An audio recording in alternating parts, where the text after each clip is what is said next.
Yo, how's everybody doing? Getting ready to play some Goblins. You gotta do the couple things that you have to do every stream. There's a way around them, I don't know it. Gotta turn on the thing. Gotta turn on the other thing. Whew, alright. So what version of Goblins are we gonna play tonight? This is what we had last time. And then Caleb Durward posted a video today with his own Goblins list, which I'll pull up here. And we'll compare it. Then we'll see what we want to do. The full screen. This out of here. Well, that didn't work. All right. So here is his list. 22 lands, and then 3 munitions experts, an extra prospector, and 4 ringleaders are the cards I'm taking note of, because the rest of it is the Grumgully combo: 2 Putrid Goblins, 2 Grumgullies, and a red cap. So extra prospector, 2 Putrids, 2 Grumgullies, red cap. Now he's not playing Pyre, so he has less access to some of the things, but whatever. He did fine with it. Now, let's see. He doesn't have Pyre, so the 4th ringleader makes sense, but I'm thinking maybe we don't necessarily need the 4th ringleader, and the 2nd Pyre is better. So if I was going to try to port over to Caleb's list, we've got Tarfire that comes out. We've got... He doesn't play Pashalik Mons, which is interesting.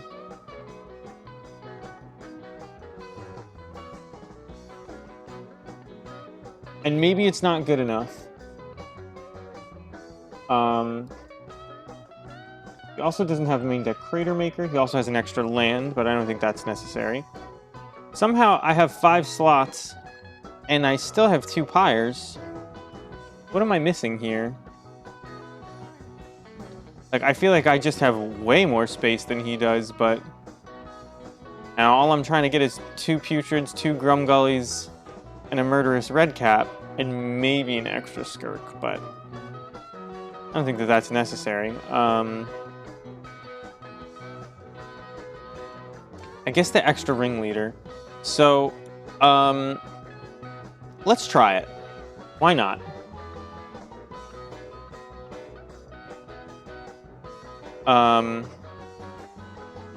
We know what we're doing, so it'll be easy to port it back.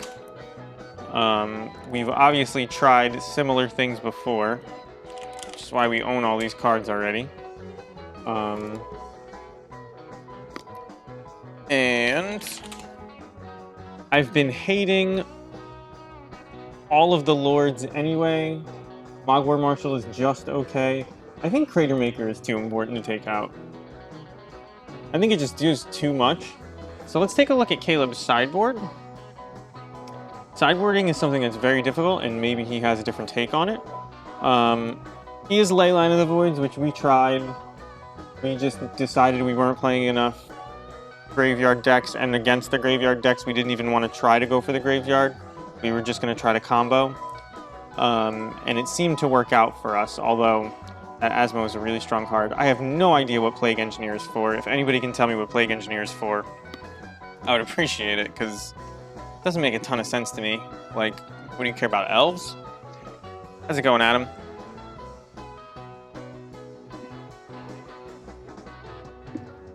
Good to see you. He's got Fatal Pushes, which obviously we like, but we usually... Well, we decided to move up to 2 mana interaction because we were playing a lot of chalices. He's got Goblin Ruin Blaster, which I think is bad. It makes sense that he has Goblin Ruin Blaster because he has so many unclaimed territories. But, like, you can't pick Ruin Blaster up. It costs 3 mana. It only destroys stuff. It doesn't seem great to me, honestly. I think Masked Vandal is probably better in most cases. There's the occasional time where you can't get a thing in your graveyard, but not relevant enough. Trash Master has always been awful for me. Maybe it's better with Putrid Goblin and Grumgully, so you like have this weird out where you just machine gun down every single artifact, period. But I'm not a huge fan. I guess you put Plague Engineer on human? Is that the idea? Like, Dragon's Rage Channelers are dead to that. I guess you could put it on monkey. Doesn't seem great, to be honest. I don't really know what it's going for. So I think I'm inclined to stick with the sideboard I have. Now on one less Tarfire, maybe this sideboard is not heavy enough on removal, but I think Engineered Explosives is going to go a long way. I think the Chalices have been going a long way. And we're just on more outs and mid-rangey type cards that are side grades. Putrid Goblin is roughly a Mog War Marshal. Dies, it comes back into play. 3 total power across the whole thing. Only blocks twice, though, as opposed to 3 total times. Grumgully doesn't give things haste, but it gives you a combo that doesn't need haste, and the haste has had literally never been relevant. So, and I'm telling you, I played 60 leagues, which is 10 times 5 is 50, so 550 matches or something like that. I played a shit ton of leagues. And matches, and the haste has not once been relevant off of War Chief or Chieftain. When I say not relevant, it's like not relevant for the Snoop combo. It's relevant for just beating down, but this is a side grade as far as beating down goes. It's a 3/3 by itself, and it, you know, permanently buffs your stuff.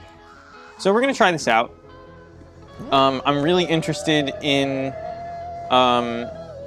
lines where you like pyre a matron into a red cap, and then you pyre the red cap into a Kiki Jiki, and then you make copies of the red cap. That seems pretty cool. There's new things that you can do here. It's possible that we want to be playing one more Skirk. It's possible we want to be playing one more land.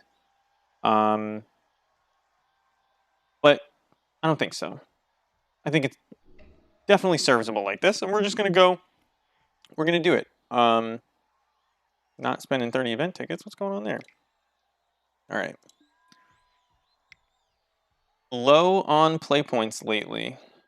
Just bought a bunch of stuff and then lost a bunch of leagues testing Abundant Harvest. So, like, play point count suffering.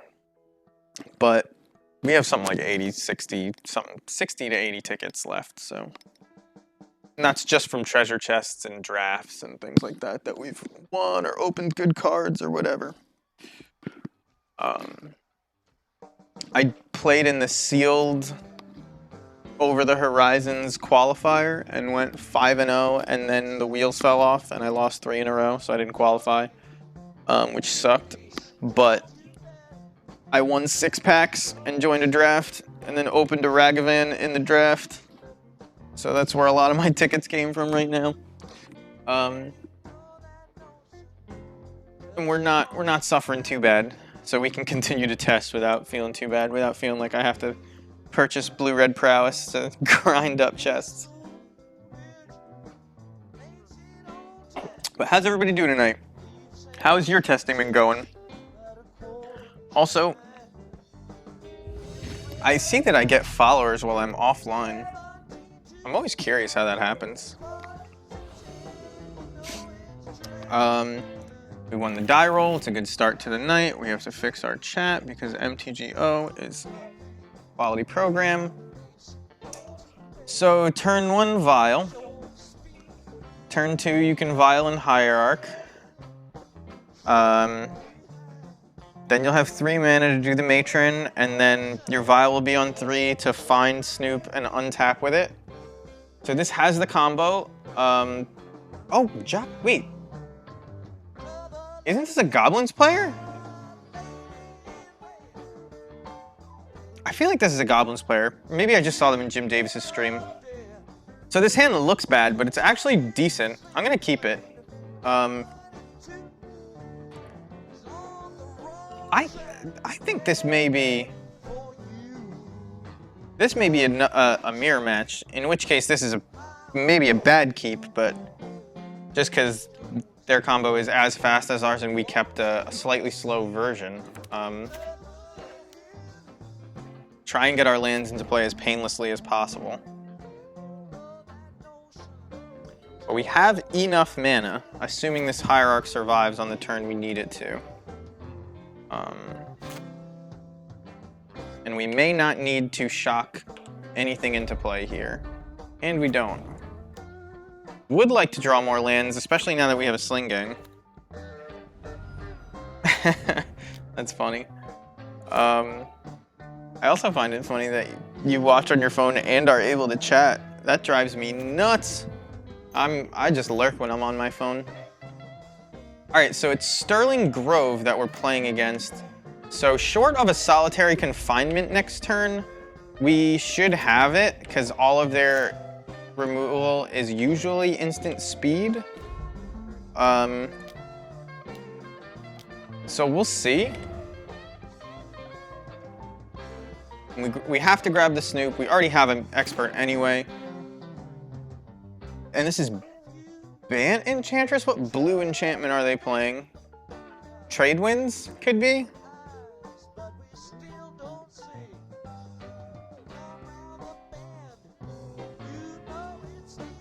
I wonder, what has anybody seen blue Enchantress before? Is it literally just for prismatic ending? It doesn't seem like it, given that this is a check land and not a shock land.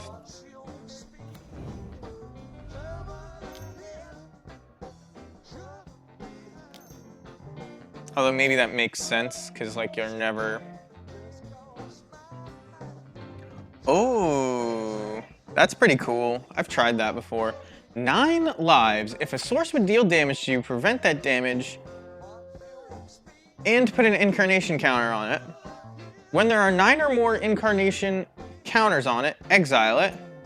And then when it leaves the battlefield, you lose the game. So you just put yourself down to 9 life? Is that what you did? Okay. You're dead. No. Turn off auto yields, please. Oh, I clicked the exact wrong thing. Oh, that was close. That was very close. So, it's interesting.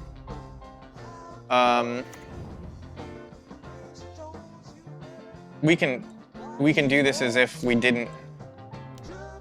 needed to draw it off the top. I do like making players salty. God Sea Solemnity deck. I don't know who or what that is.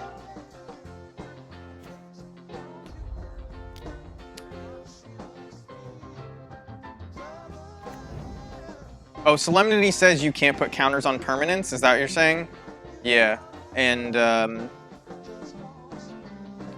then 9 lives is just like you are unkillable. But I mean, Back to Nature just kills you. Like Destroy All Enchantments kills you. Engineered Explosives for 3 kills you. It's a very risky proposition playing 9 lives. So none of the new, when I say new, none of the old combo cards, meaning the Grumgully combo cards, making their way into our hand or play pattern this game. I don't expect them to often, but... Does this deal damage? Oh wait, this doesn't deal damage, but you can still lose the game, right? Yeah, okay. So 9 lives doesn't even interact with this, which is interesting. It interacts with Pashlik Mons, but not Sling Gang.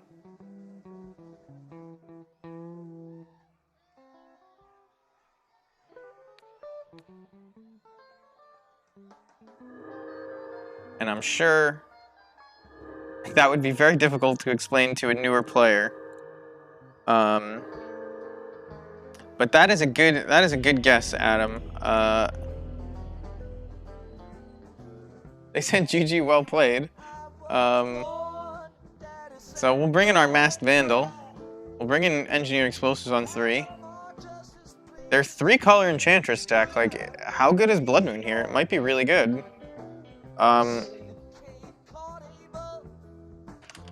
We're gonna check. Solemnity costs 2. Solemnity costs 3. And if I had to guess, this 3-color Enchantress deck is not playing too many basics. GG.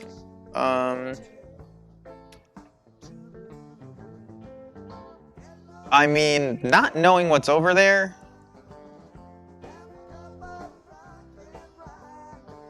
I like don't really know what to do, but I am willing to, given that they're playing 9 lives, maybe I'm supposed to board down on, I guess this would be fine. We know that they're doing,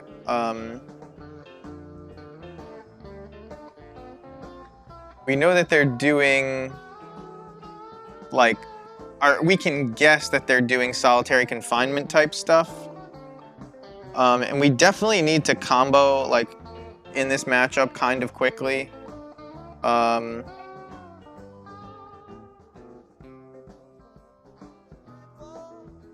I think I'm willing to leave just 1 Putrid Goblin and 1 Red Cap in. One of the good things about the 2 combos, Pyre can turn your Matron into a Murderous Red Cap, and Pyre can also, Matron, that same Matron can grab Putrid Goblin, or Skirk Prospector. I guess you would want that same Matron to grab, like, Sling Gang or, you know, the other part of it that you're missing. So you can go in both directions, and Matron allows you to do that. We are going to board 1 card out. And because I don't have any idea what they're doing,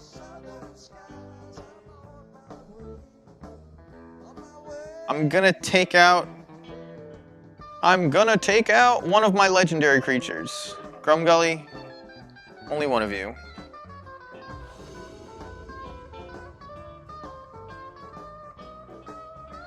Bad hand. 1 land, mulligan. This hand combos. It's very high upside. You throw out the Pyre.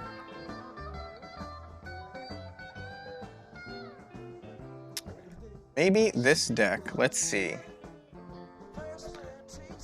Enduring Ideal? No. See these 10 planes? These 10 planes mean that is not what our opponent is doing. It's just a regular old Enchantress deck, but they're splashing blue for some part of this 9 lives thing that they're doing. I just don't know exactly what or why.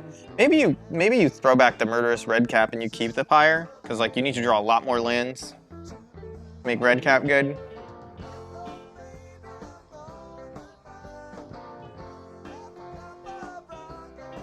I'm willing to believe that. So, Pyre plus Bile is also really good. No, Sterling Grove Enchantress is like standard, but they added the 3rd color. I just don't know why. It could just be for Prismatic Ending. They named blue here though. Naming blue is so weird. Because like, oh, what is it? Like Enchanted Evening? that makes everything enchantments, but I think that's blue-white. Yeah, so like you could just play white. They're definitely heavy on the blue, because they've had a Hinterland Harbor in both games. And they named blue on the sprawl. Bant Chant. Maybe they just like the way that Bant Chant sounds. Bant Enchants. Not sure. Really not sure. I'm gonna push my chair up a tiny bit. Did I get it? I don't even think I got it. Alright, now I did. They are searching. What are they getting? 9 lives? Phyrexian Unlife. So, I think the Solemnity call is spot on. I would love to draw land here. Okay. That's actually a solid draw. I am going to play it. Because if I draw a land, I can pop it next turn and kill both their Utopia Sprawls. That seems worth it. Okay, it's not like we're not playing enchantment removal. We're playing Masked Vandal, which is enchantment removal. In case you haven't seen it. And when it becomes relevant, I'm sure it will be able to take care of this Phyrexian Unlife just fine. So you don't lose the life for having 0 or less, as long as all damage is dealt to you as though its source had infect. So we actually need to get, ooh, this kills our Aether Vial if we do this. So we're probably gonna wait on that, aren't we? Oh, that was a huge oversight. That Aether Vial. I should have waited till I had 3 colors of mana. Anyway, if I had the 3rd land, I would do it for sure. And just like, you know, end of turn do stuff. So, as it stands, we kind of need... I wouldn't say... Oh, so maybe they're just playing cryptic commands? Is that what's going on?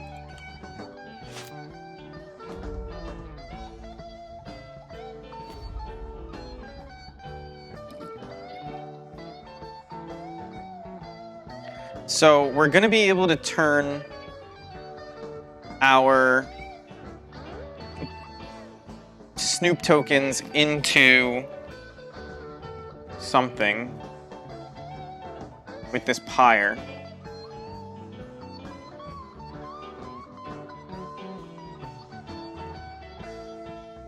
Man, really wishing I hadn't put this EE on 1. Just because having it in hand to like just wait till I can put it on 3 would just be so much better, and it's not that hard for me to get my 3rd color of mana. Obviously you can see it on top of my deck. As it stands, do I pass? Because I can either pyre one of my many Snoop tokens, or my Harbinger, or no, I can just go... Did I remove Pashalik Mons?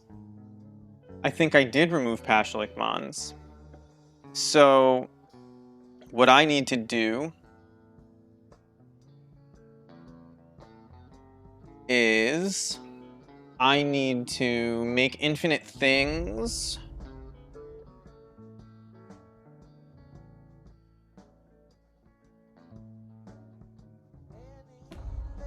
Ah, this is a tough one that I put myself into by not having Pashalik Mons in the deck.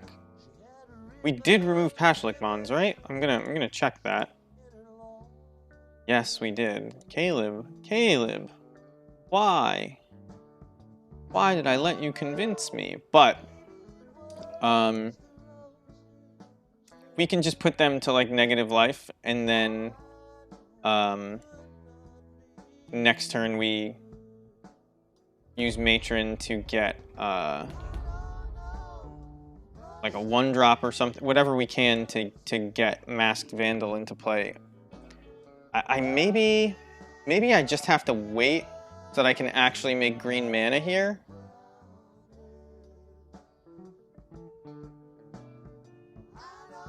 Like, this is a tough choice. I do think I'm winning. As long as you have 0 or less life, all damage is dealt to you as though its source had infect. So you know what? We're gonna combo them at the end of their turn. And then untap with all of the extra snoops and go to combat. That's our plan. It's not very clean, but it's something. And if they're gonna do something that... Okay. They're gonna make it so that they can't have counters put on them. But then I don't think it matters. The Solemnity doesn't make them untargetable, right? So I'm almost positive they're getting Solemnity. Counters can't be put on artifacts, creatures, enchantments, or lands. Does that mean that this is going to disappear? I wonder. Because I don't know if this will disappear, I'm going to do this now because I don't think it matters. They are tapped out, so it's relatively safe either way, but then they're going to get to tutor in response. So we're going to put them to an incredibly low life total, perhaps even negative, just to be safe. And then at their end step, we can't do what I wanted to do, actually. Remember I said I was gonna... Whoops. Remember I said I was gonna untap with a bunch of dudes, and then... I guess I can wait. Let's just wait, then.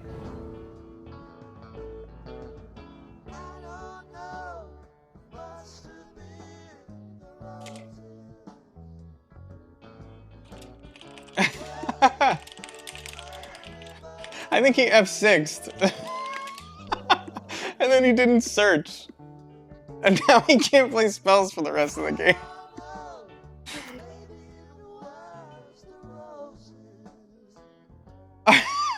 I'm sorry.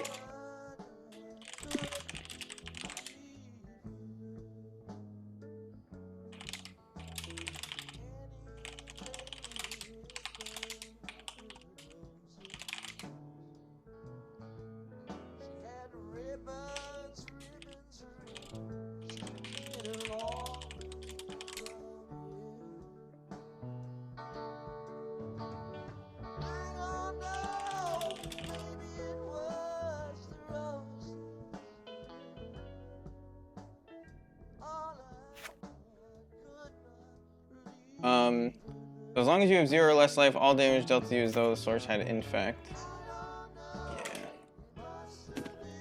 Yeah.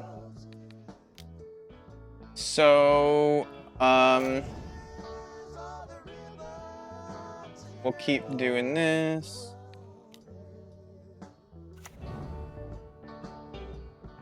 Here. So, I'm gonna go to their end step and do it actually, like...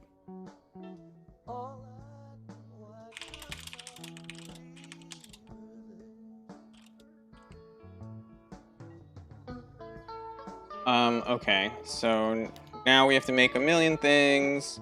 I need green mana, actually.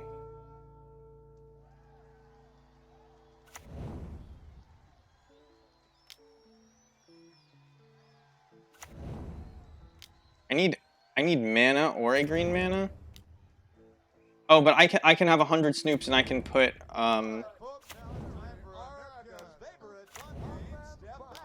Wait a second.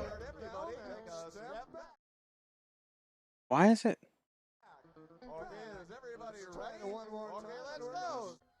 That recording is just all fucked up. Anyway.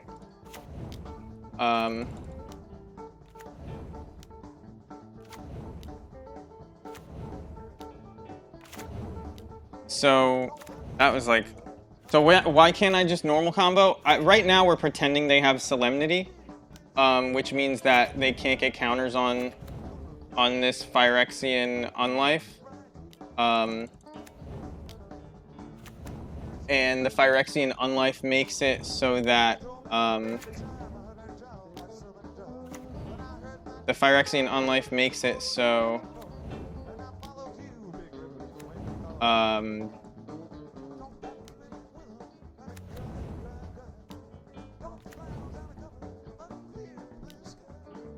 Phyrexian Unlife makes it so that they take damage in the form of infect counters.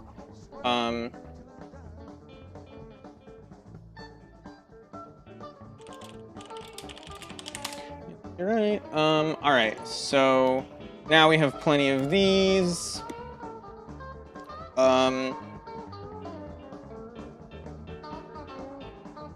We need a way to make green mana.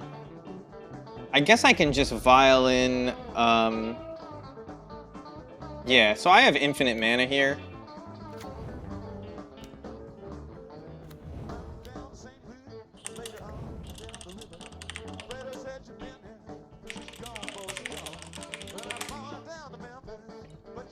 So I have infinite mana. This is actually pretty interesting that it happened this way. So I want to draw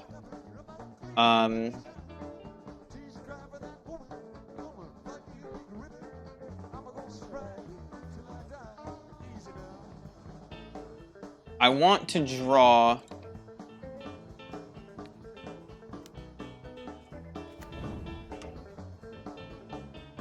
Masked Vandal.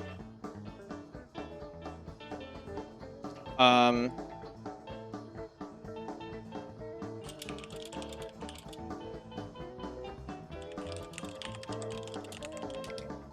you're dead.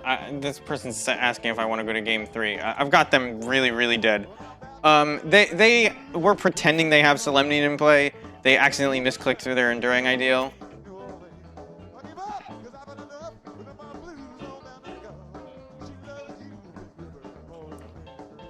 So we go get Masked Vandal.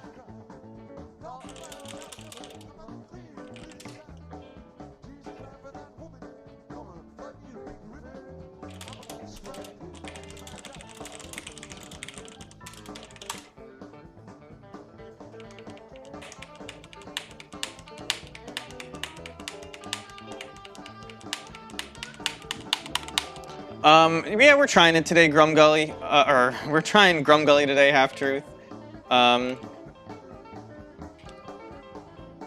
So we have all these tokens. We don't want to put anything on Vial.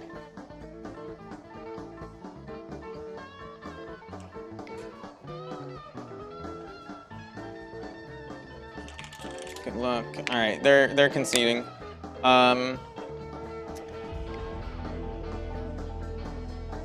They messed up, but we had them dead either way. We had the combo 3 times in a row. They couldn't do anything except cast 1 enchantment a turn. I could copy Masked Vandal to take out 2 enchantments in 1 turn and stay ahead of them no matter what they were doing. There's no way that they were winning that game.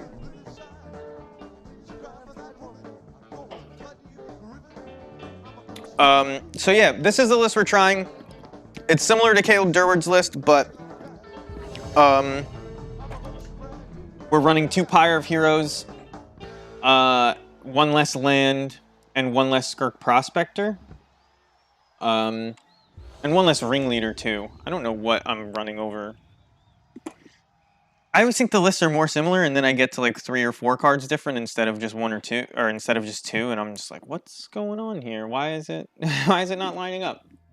In general, the Grumgully combo has been bad in the past. We're testing that out. The reason I wanted to test it again was because I saw that the cards that we're going to keep this. I saw that the cards that Caleb took out were cards that I was already cutting from my list, like Mog War Marshals and War Chief and things like that. Now he cut Pashlik Mons and we did just to see. And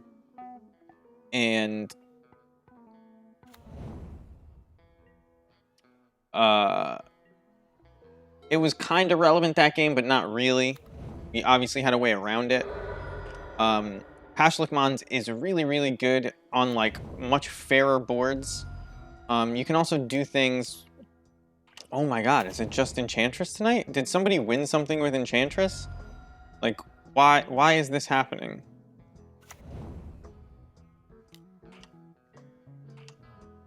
Play the Blackleaf Cliffs. And we'll even play out Snoop. Now, if they have, you know, Ice, it's kind of rough for us, but I guess they can now search for Ice, so maybe I'm not supposed to play that. But if you don't get out ahead of this Enchantress deck, I don't know how you're winning, because it's a prison deck that is online by like turn 4, just like the hard lock, so you kind of have to put at least some kind of token pressure out. And here comes Ice, so I'm going to have to tutor for it. So I assume they're just playing 4 Ice, although I've never even looked at a single list. We might be dead this game. We have decent... I should almost certainly have played this Auntie's Hovel, but it doesn't really matter. We might be dead this game. Unclear. If that's the case... I guess I could grab Murderous Redcap and kill this thing next turn and have one of my combo pieces. Kinda like that over getting Munitions Expert. Or like anything else. So that's interesting. That's the first time that has ever come up, but I do like it. It's something I've said in the past, and it's important to have things that deal 2 damage without other goblins in play. Here, though, it's just neat that it's a combo piece and a Munitions Expert, so that's cool. Oh, this thing has Shroud? Oh my god. I'd probably still get... No, I'd probably get Sling Gang if this has Shroud. Or maybe I get Grumgully? I don't know, but this isn't the best hand for them. It's low on prison elements. That's a decent draw. We're just gonna hit him for 3 here. They Mana Tithe me because I chose to tap my Cavern of Souls quickly. I would be upset. Alright, so we have 2 of the 3 Grumgully pieces. We have Persist Creature, Sack Outlet, but we also have 2 of the 2 Conspicuous Snoop pieces. So, likely gonna do that sort of thing. Base is the place. That is the only thing that this red cat is targeting. Although, if they play Solitary Confinement, I think I'm forced to target myself. Yeah. Or one of my creatures.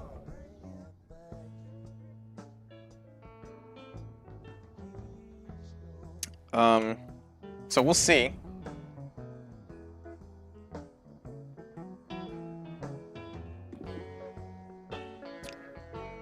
I do kind of like that I got Murderous Redcap, because it kind of makes it difficult for them to,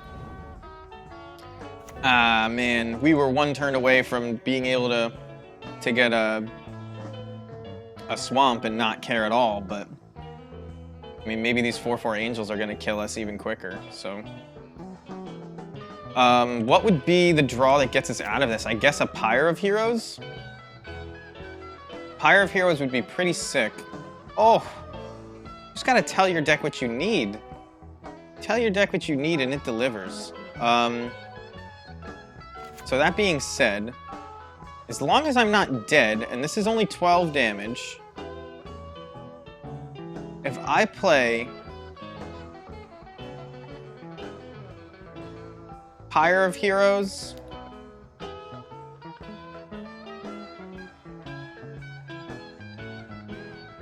okay, wait. So if I can get Grumgully into play, all I need is to get Murderous Redcap and a sack outlet.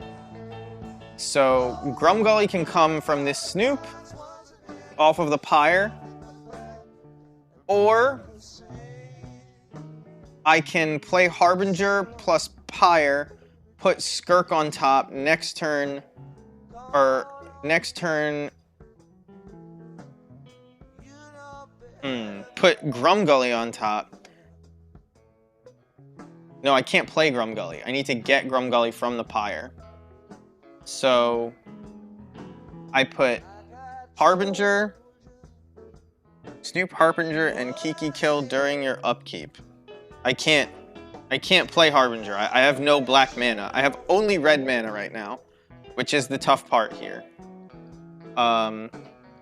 So I need to get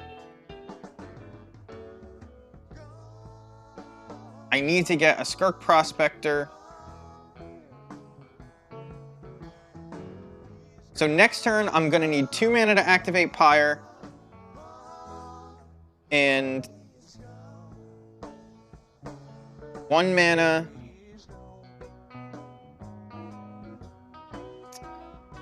Okay, I think I've got it. Because if I put Skirk Prospector on top, it only costs 1 mana next turn. I can turn a Snoop that I play and 2 mana to make Grumgully. Oh no, but then I don't have a persist creature in play because I didn't get it. So I could turn this into a sack outlet and this into a Grumgully. But then I need to just draw. Oh, okay. So I play Snoop. Oh, I can't get Harbinger into play. I have to do this. And this being on top actually fucks me. Oh man, that was such an unlucky draw. Fuck. What do I do now?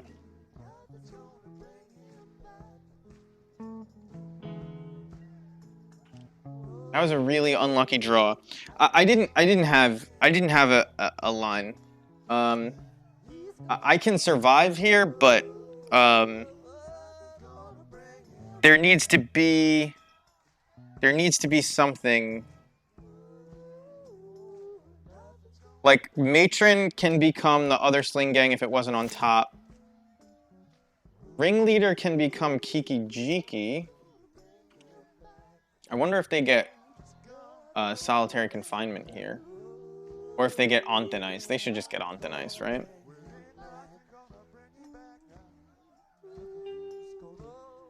No, they get Enchantress's Presence. That is a bit greedy. Considering they only have 1 more card, so they're only going to get to draw 1 card off this Enchantress's Presence if it doesn't hit another thing. And we're obviously trying to kill them on the very next turn. So this Snoop can become Grumgully. That's still a thing. And this we can play off 4 red mana. We'll have 6 mana next turn. So I can...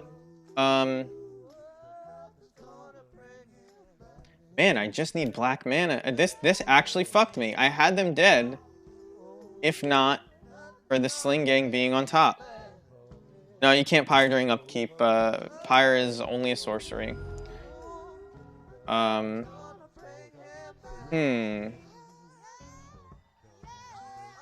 If I had a token, I could turn it into a Skirk.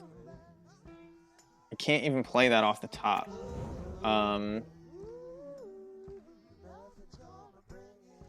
So, no black mana is rough. Is there something I can tutor by turning this into Kiki Jiki? Yeah, right? I turn this into Kiki-Jiki, I tutor up Skirk, I play Skirk, and now I have enough red mana. Oh no, but then I don't have a Grumgully, do I?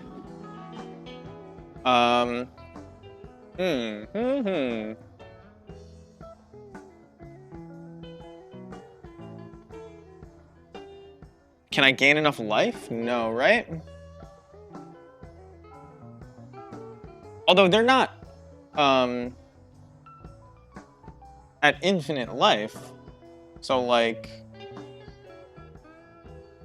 if only I could play this off the top. I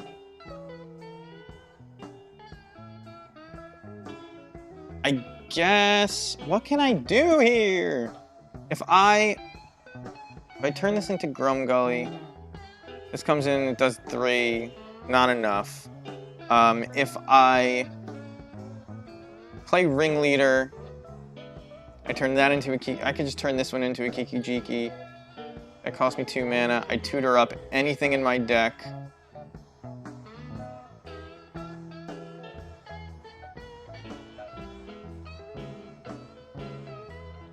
I don't think I have a way out here, which is like ridiculous.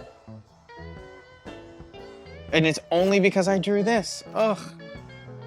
Okay. Let's do the best we can. Let's do this.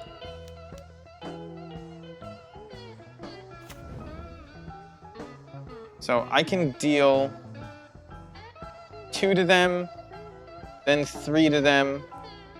Then I can deal another, no, 2 to them, then 1 to them. So, yeah, then 3. Then I can deal another 2.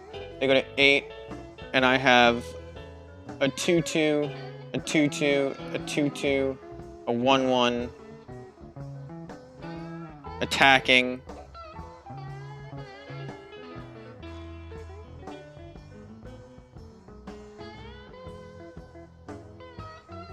I don't think that's enough.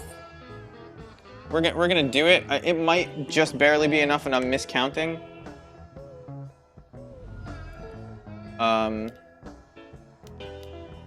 These are new lines that I have never explored before. I'm not. I mean, if only I could get a Sling Gang into play, right? But such is not the way of things. You get a Kiki-Jiki. Oh, that might change things. I have 2 black mana if I want it. I don't think that this changes things. Like,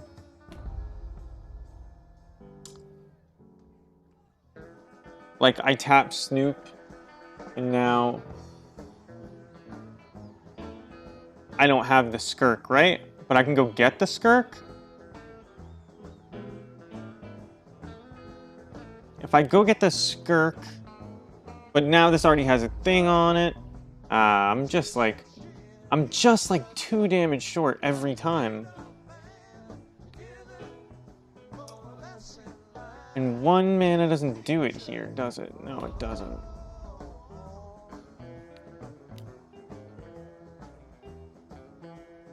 It was very close. And I am taking forever. But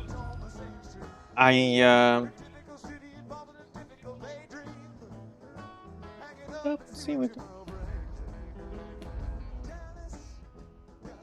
Now, so this is 2, 4, 6, 7 damage. You obviously can't block. Oh, and then this sacrifices at the end of turn, but that doesn't mean anything.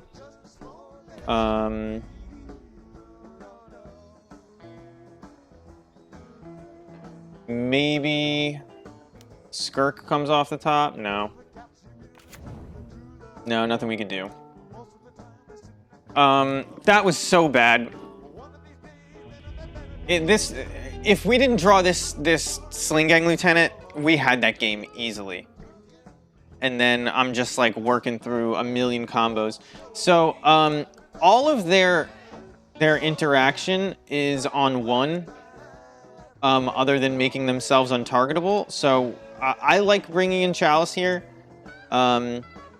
It it just like completely protects us. Maybe we don't want all 4, because like we can't really play Chalice on 2, but I think it's reasonable. I think they grind way harder than us, so Ringleader is not good enough. And I don't think we need blockers. Crater Maker doesn't do enough. And this Munitions Expert, maybe just getting up. Like, even though we have maybe the 4th Chalice. I mean, you shave a Hierarch and play the 4th Chalice. I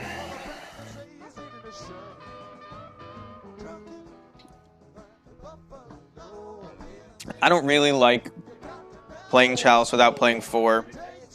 I know Caleb was on 3. I don't think if you're playing a card that is just like 1,000,000 times better in your opening hand, that you should not be playing. Like, it's a joke to not play 4. We'll keep this. Obviously, it has a basic, which shouldn't be relevant. They got really lucky that Blood Moon even affected us, but yeah, that's something. All right, so we're gonna Chalice on 1 next turn.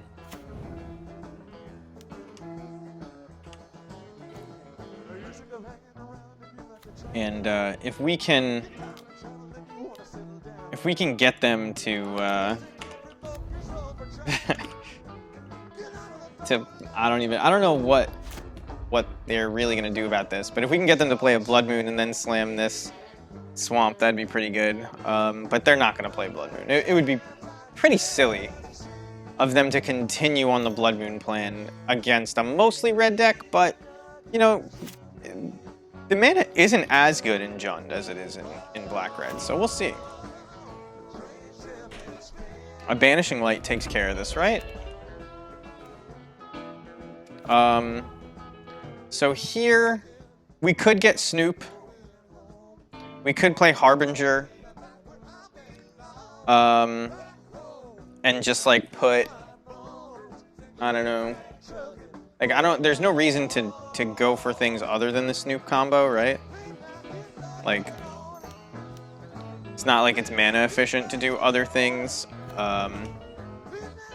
They could Banishing Light us, but like if I grab Grumgully here, all I'm missing is a Sling Gang. But like that's gonna take a couple turns to play, right? So I think we just grab Snoop. Snoop also draws cards. That's partly why it's the better combo. Like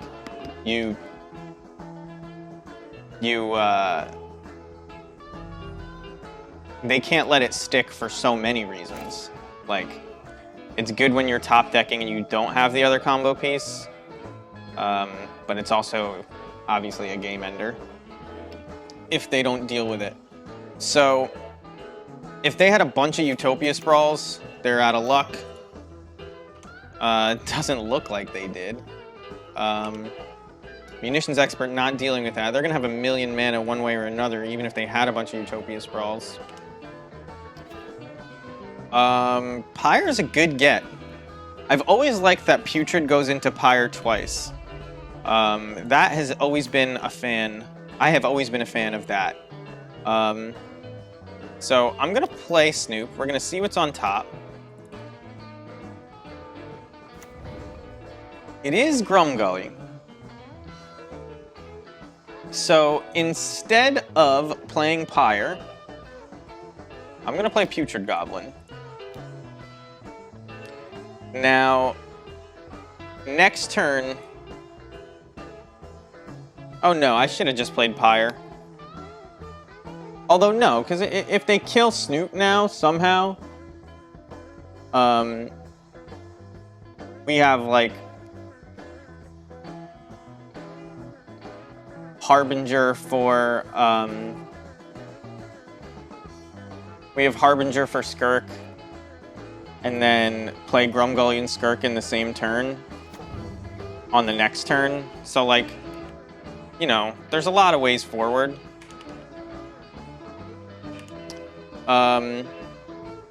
We'll see. This Grumgully combo seems to just keep getting in the way, though.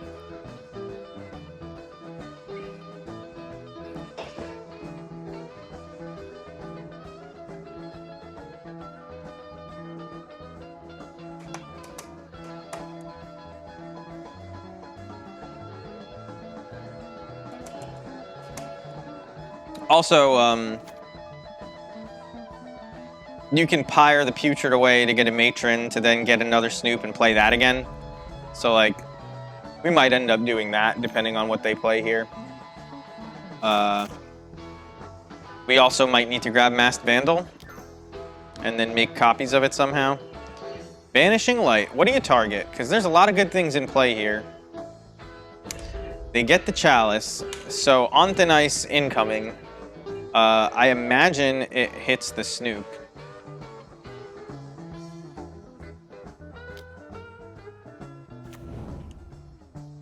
I would love to get that Engineered Explosives. On thin ice, it's the Putrid Goblin because Grumgully scared them, and now they're dead. So, I guess confusing people is enough. Confusing people is enough. Very difficult for your opponent to play your deck at all times. But that is what the best Magic players are doing. So we go to game 3. These games are decided very quickly. I don't see any reason to change our board plan. I think the Chalice proved very good. I think Engineered Explosives is going to be great. I think we have 2 pieces of the combo, and our Vial ticks up to them consecutively, which is pretty sick. We have Matron to find the 3rd. Yeah, if we draw lands, this hand is even better, but this hand is pretty good as is.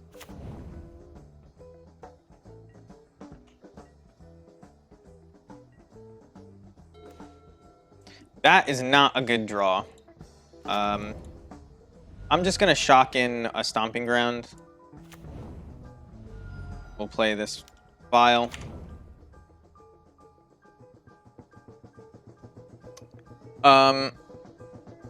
But yeah, like Half-Truth said, the Grumgully combo is pretty fragile. Can't do it with a Rest in Peace in play, which they can easily search up. But, you know, forcing people to deal with multiple angles maybe has value.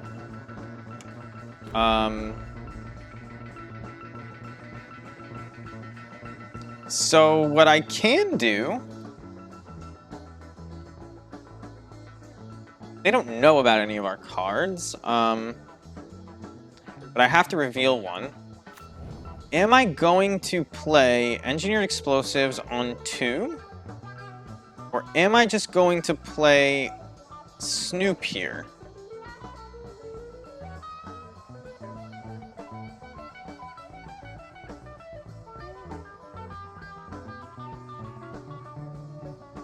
I like the idea of revealing Matron.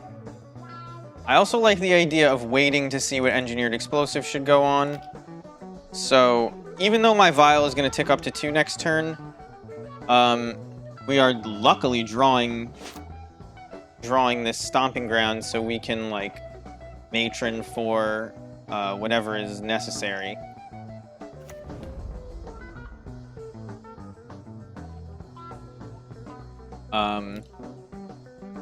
And maybe slow them down by forcing them to use a Sterling Grove to search for an On Thin Ice here, which would be pretty good. Are they just going to search basic planes? Because that's like... That's... Okay, they search for basic forests, but they can make white mana off of this Sanctum Weaver. And they don't, because this Enchantress's Presence. It's another Sanctum Weaver. Not interested in not being dead. Very interesting.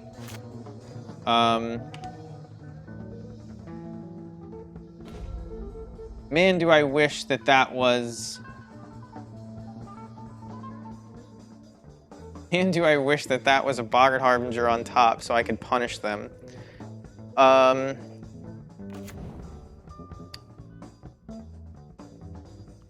Definitely paying 2.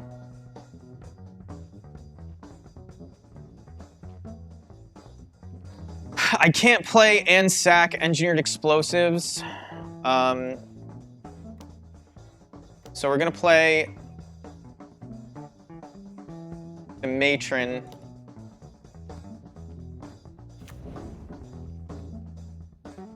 And I'll grab Boggart Harbinger here, I think.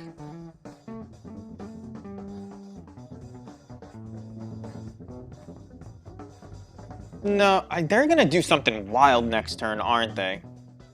But then I'm gonna hopefully be able to take it out with an EE on 2. Is there a way with Vial on 3 next turn that...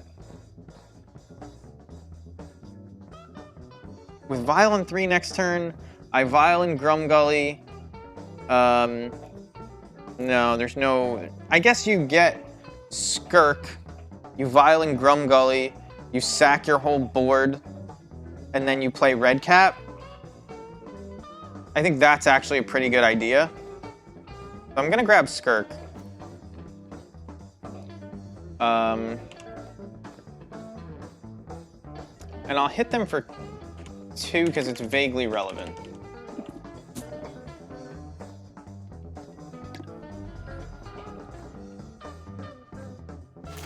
If I was playing against Goblins and they tutored up Skirk with a Snoop in play and a Vial on 2, I would be confused as hell.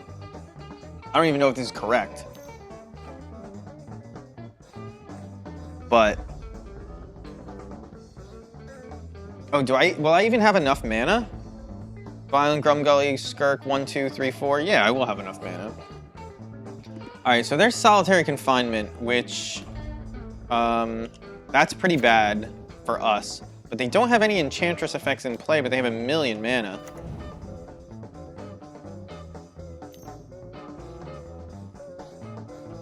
And I can't gain infinite life. Can I? Ooh, this was greedy, wasn't it? Although no, I can engineered explosives on X equals 3, right?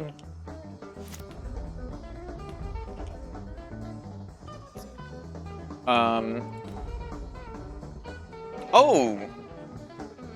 Well, I can't target them.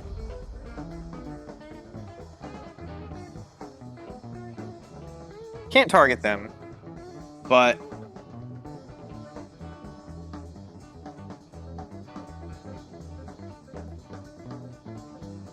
This says non-land, so, to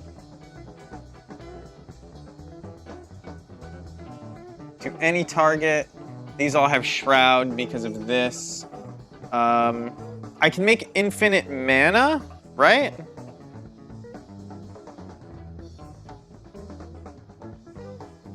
Can I do that? And it would just like target itself over and over again? But I would be making infinite mana the whole time, and then I play Kiki Jiki.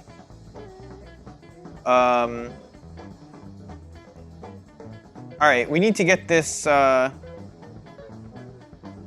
Yeah, we need to get the Solitary Confinement off the field. So, I think this is our only out. Now, they're gonna be able to make 2 lands into 10/10s. But I'm gonna be able to chump one of them. Do they have trample? Yes. Well, that might be an issue that I just completely overlooked. Well, I think I just fucked up real bad. I actually think I just killed myself. Because they have, like, 1,000,000 mana. 1, 2, 3, 4, 5. They have 5 from each of these. They just boot up a couple lands. Oh man, that was dumb. That was on the field and I didn't play around it. There's just so much going on with this new deck. Would I have killed them? Would I have killed them? So they prevent all damage that would be dealt to them, and they have Shroud.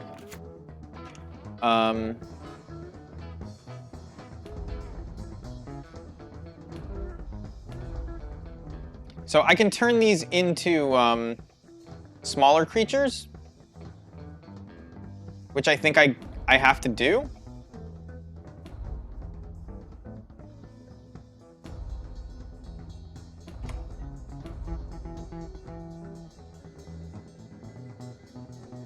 So if I put these two in front here, well wait, I'm not gonna need.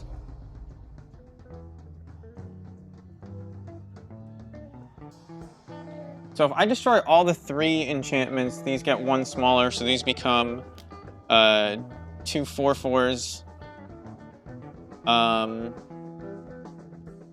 I need to do that. Oh, but I can't get Skirkin right now? Damn.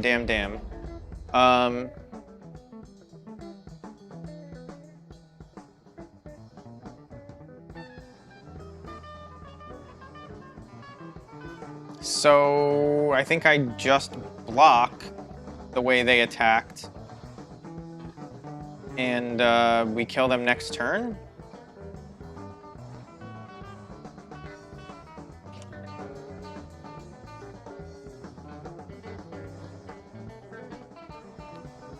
Can they get another enchantment in play somehow? Or can I just block with this? I think this is fine. If they path me, I'm dead because I didn't double block. And I don't even need this Snoop, so maybe I should have done that. I realize that I am not talking through my lines well at all. I'm not thinking through my lines well at all either. So it's not just you that's in the dark. This Grumgully combo is like, there's so many moving pieces. It's sort of hard to keep all the strands in Old Duder's head here. And Enchantress being a prison deck doesn't help things. So now we can play Skirk.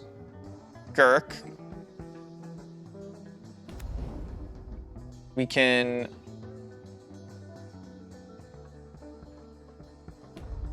oh, fuck.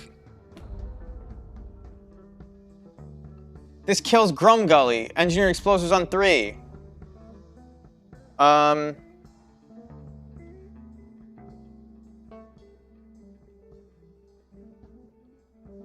They have to discard a card at the beginning of their upkeep and they skip their draw step.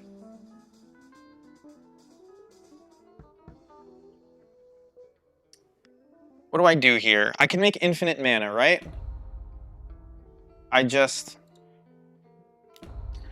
Okay. I think there's a way around this. I think. So, it has to target itself. And then I'm gonna sacrifice it.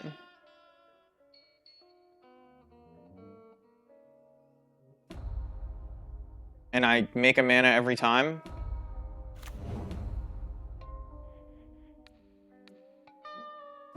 Is it gonna know?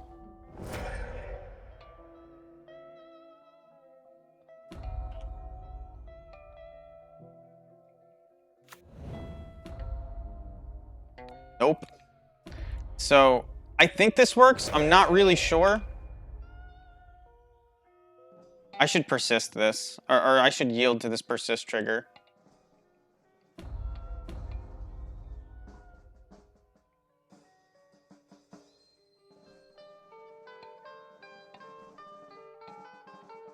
Yeah, that's the plan, Beebs. I'm making infinite mana. I'm gonna cast Kiki, then Kiki.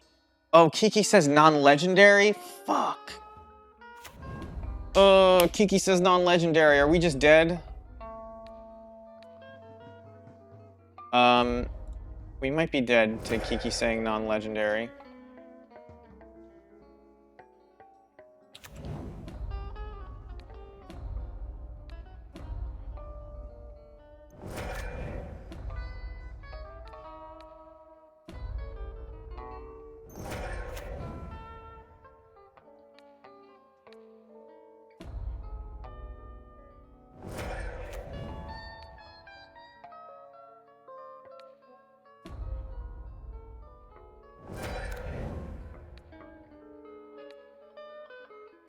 Is there any way... So if I cast Sling Gang Lieutenant... If I cast Sling Gang Lieutenant... now... I mean, obviously I have to let all these triggers resolve.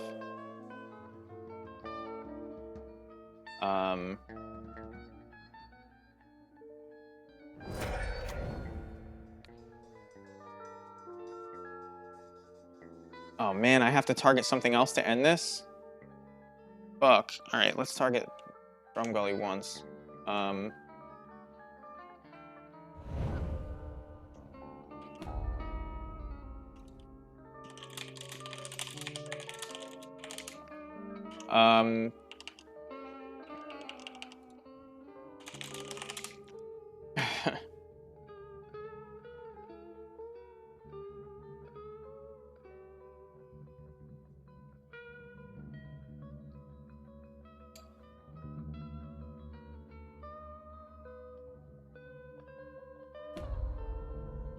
One, two, three, 4, 5, 6, 7, 8, 9, 10, 11, 12. I can do 12 to them.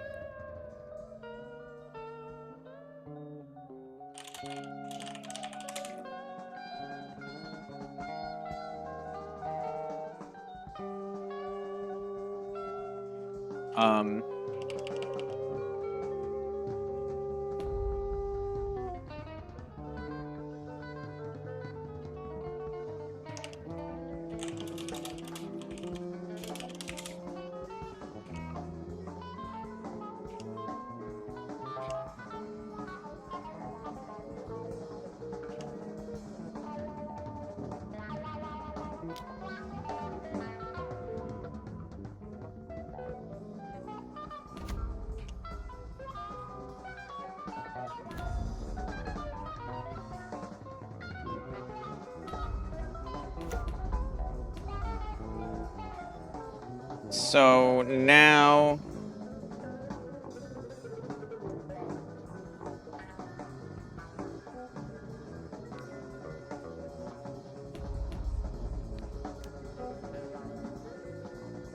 I make a copy of this to get more tokens.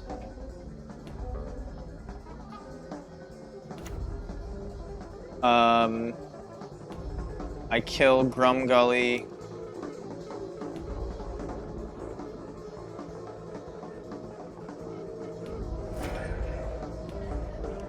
I go to attacks.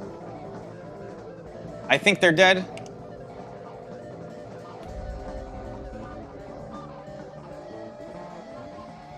Just barely. How's it going, Roadbird? I hope that F isn't for me. I hope it's for them.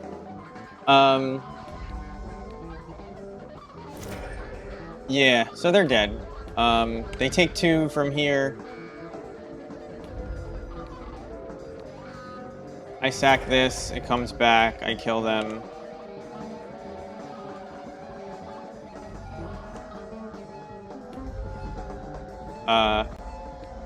Target them, we save targets. I'm pretty sure we have 9 goblins. 1 or 8, 1, 2, 3, 4, 5, 6, 7, 8, yeah. Holy shit, that was close. Wow, okay. I'm I'm not a good streamer tonight, but the deck is doing powerful things. Oh, man.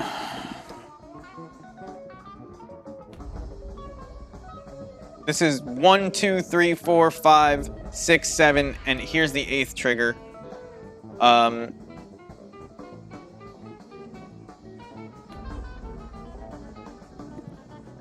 Wow. Wow. What a line. I didn't expect that.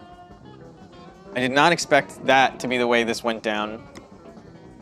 You can't stack the 7 triggers, and while it... No. I can't target you. You have Shroud.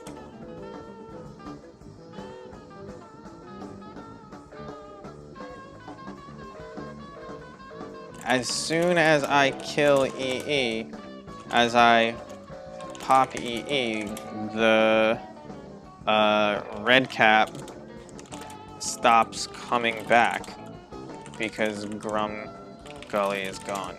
Yeah. They're telling me that I could stack my 10 triggers. They didn't realize all of my triggers are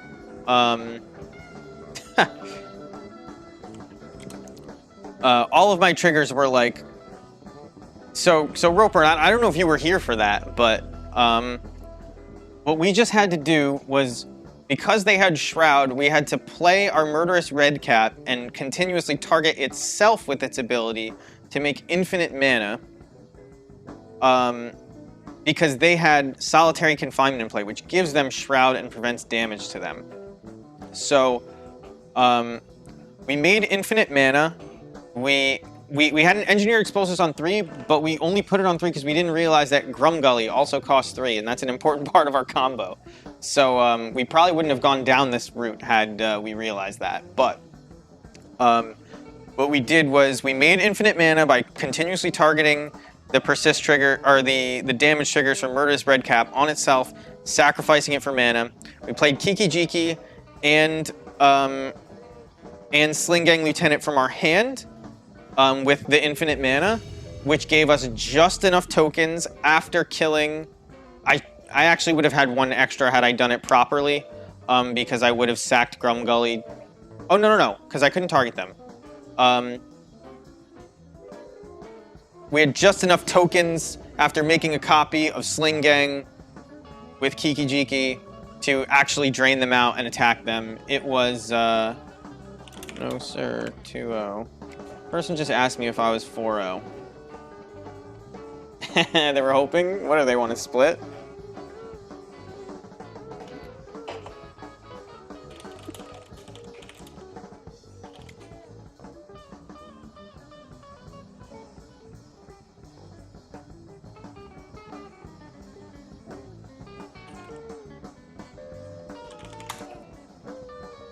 I might have had enough mana with Skirk if I didn't Violin Grumgully at end of turn.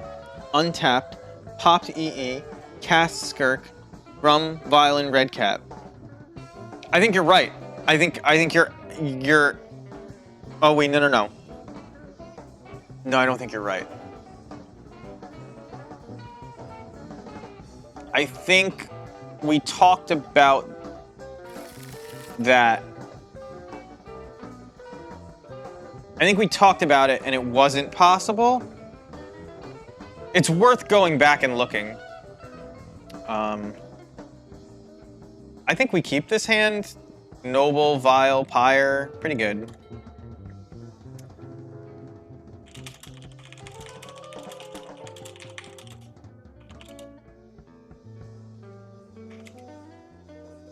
They chalice on 0. What kind of meta is it where people are chalicing on 0? I do agree that Chalice is good in this meta, but Chalice on 0... Chalice on 0, a surprising one. Just gonna... They're on Eldrazi-tron, which is not a good matchup for us. But we can combo them pretty quickly. So we'll see what sort of draw they have. Skirk Prospector, pretty good. Pretty good, not bad draw. We're gonna Violin the Hierarch, though. I figure that they have 2 Chalice Beams because you wouldn't play a Chalice on 0 in the blind unless you had. Okay, well, we don't have anything worth taking. So I mean, they can take this Harbinger and it stops us from like going towards our combo, but I don't know if they know that. This is probably what I would take if I were them in the blind.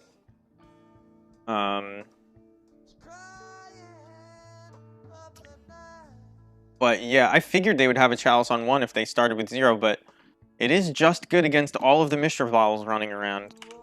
So they do take the quote-unquote correct thing. We have 4 mana, though. We can block this Thought-Knot Seer forever. I think that I want to vial in this Skirk Prospector and then tick up the Vial. And then, is there any merit to sacking either of these to get a 2-drop? No, not anymore. So,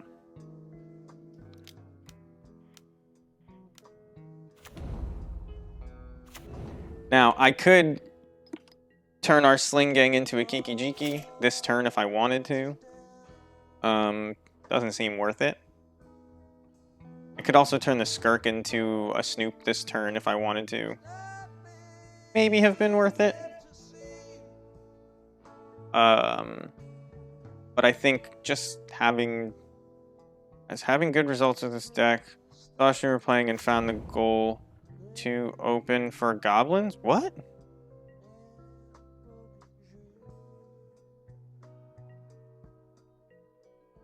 I'm sorry. I don't... I'm...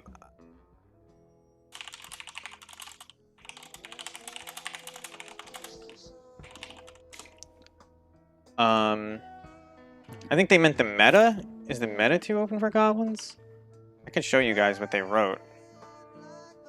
First they were asking for the split, and they said they were watching somebody playing and found the goal too open? I think that means the meta is good. That's like some like soccer metaphor. Are they just dead here?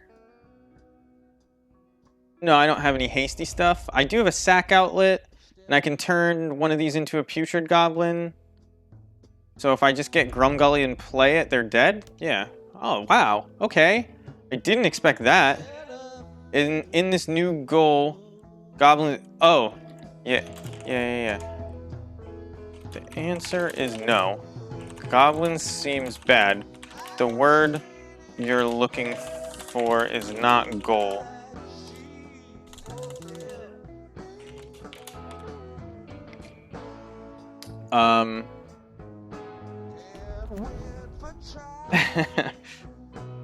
Yeah, they're asking if the new meta is good for Goblins, and I honestly answered them no.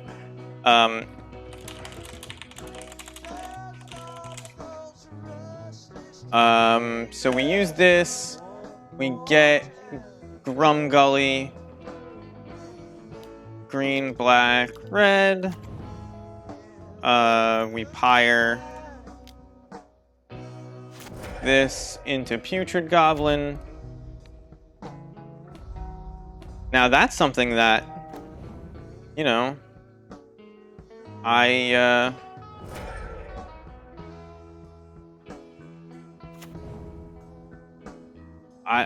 couldn't have got there with the I couldn't have got there with the other combo on this turn, so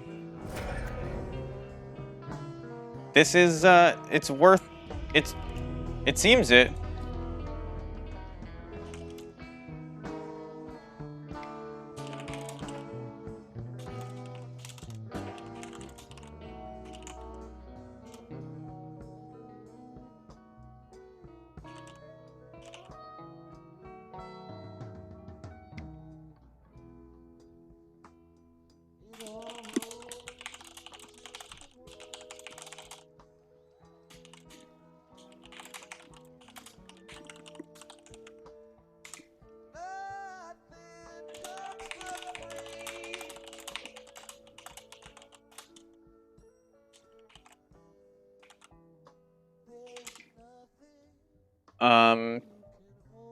Oh, Pyre and Vile seemed to smooth out the combo a lot there. Like, that was pretty great. Do you EE? I guess you EE in case they chalice you out of the game. And I guess you bring in Braids and such? Do you want Terminates, like, just as, like, some answer to things like, these used to be Dreadbores, and it's, like, a definite yes. That was a really interesting game, though. I did not expect that. Raider Maker is obviously really good. Is there room to board out 6 cards here? Like, Pyre and Vile are a little bit worse against Karn. Maybe, like... Future Goblin blocks, but is that where you want to be?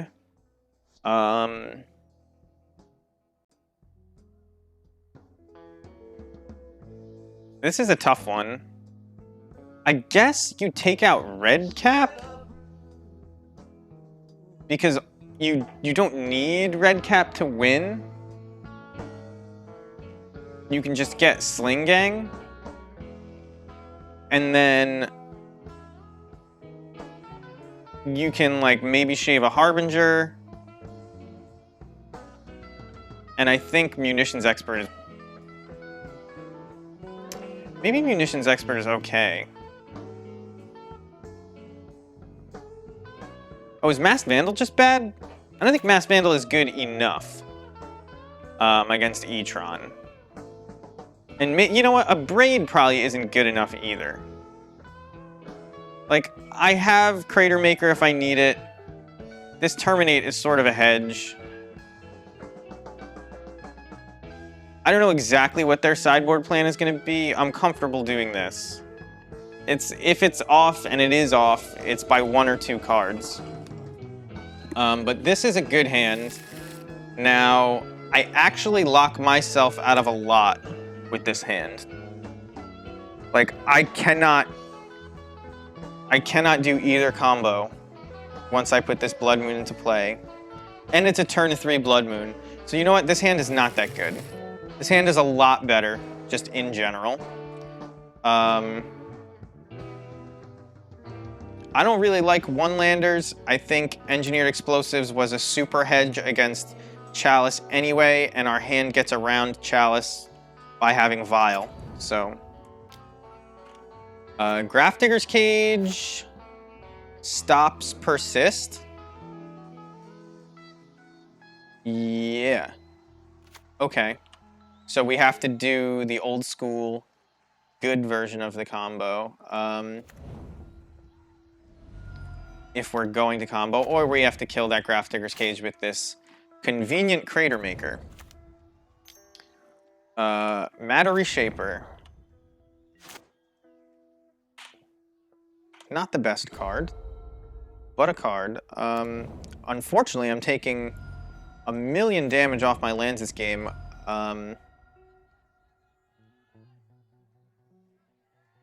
I think I am supposed to just get both Hierarchs out there.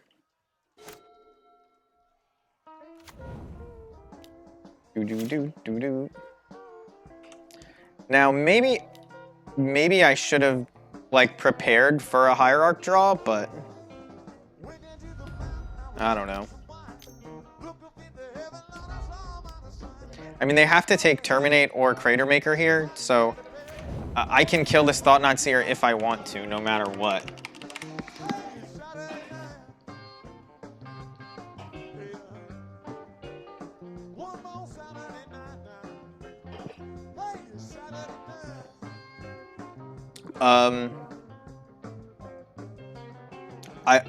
Alright, so they take Snoop, which is interesting.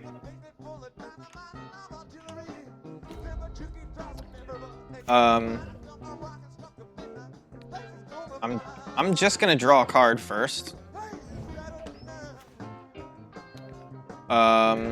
This is not gonna have haste. I'm just pop him for 2.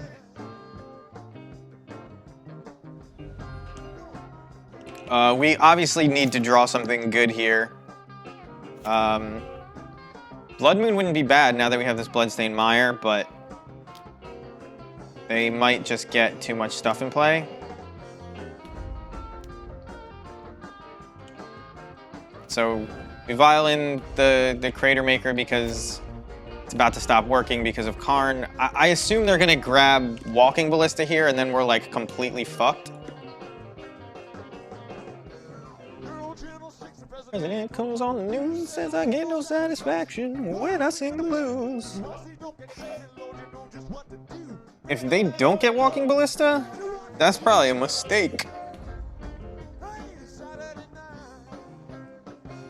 This is a 4/4 attacker. Okay, so they can play that next turn regardless, which is interesting.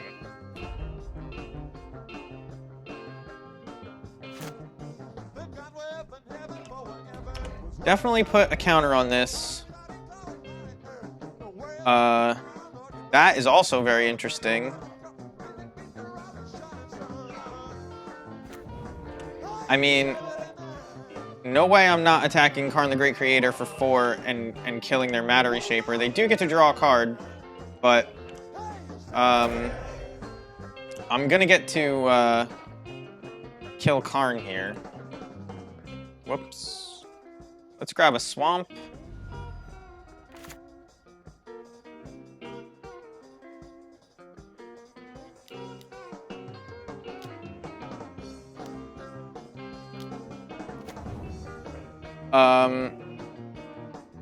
So I think I'm gonna do it. It doesn't really matter, does it?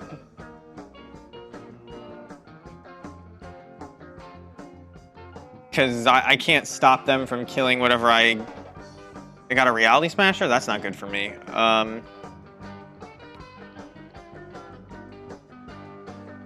I don't want them to be able to tutor with Karn again. Oh, this sucks. Yeah, I have to do this now because I can't allow them to. I can't allow them to tutor with Karn again, even though they have a bunch of spells in hand that kill me. I'm not winning. I don't think I win no matter what. I think they just are gonna rail me here. So. Oh, maybe that's why I'm supposed to do it at end step. Nah, because I can't. Damn. Alright, well, we have a lot of live draws. I'll definitely tick up. I mean, it's not the most liveliest draw, but it's a draw. What do I put on top of my library here?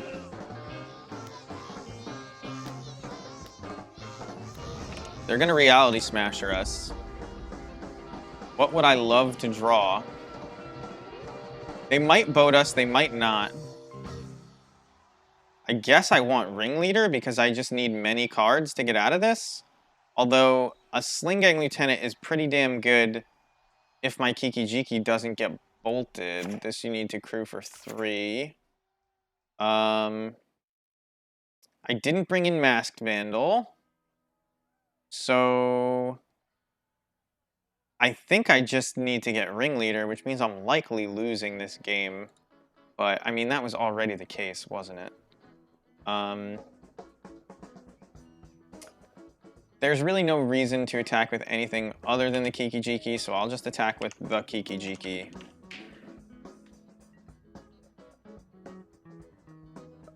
Take him, hit him for 4.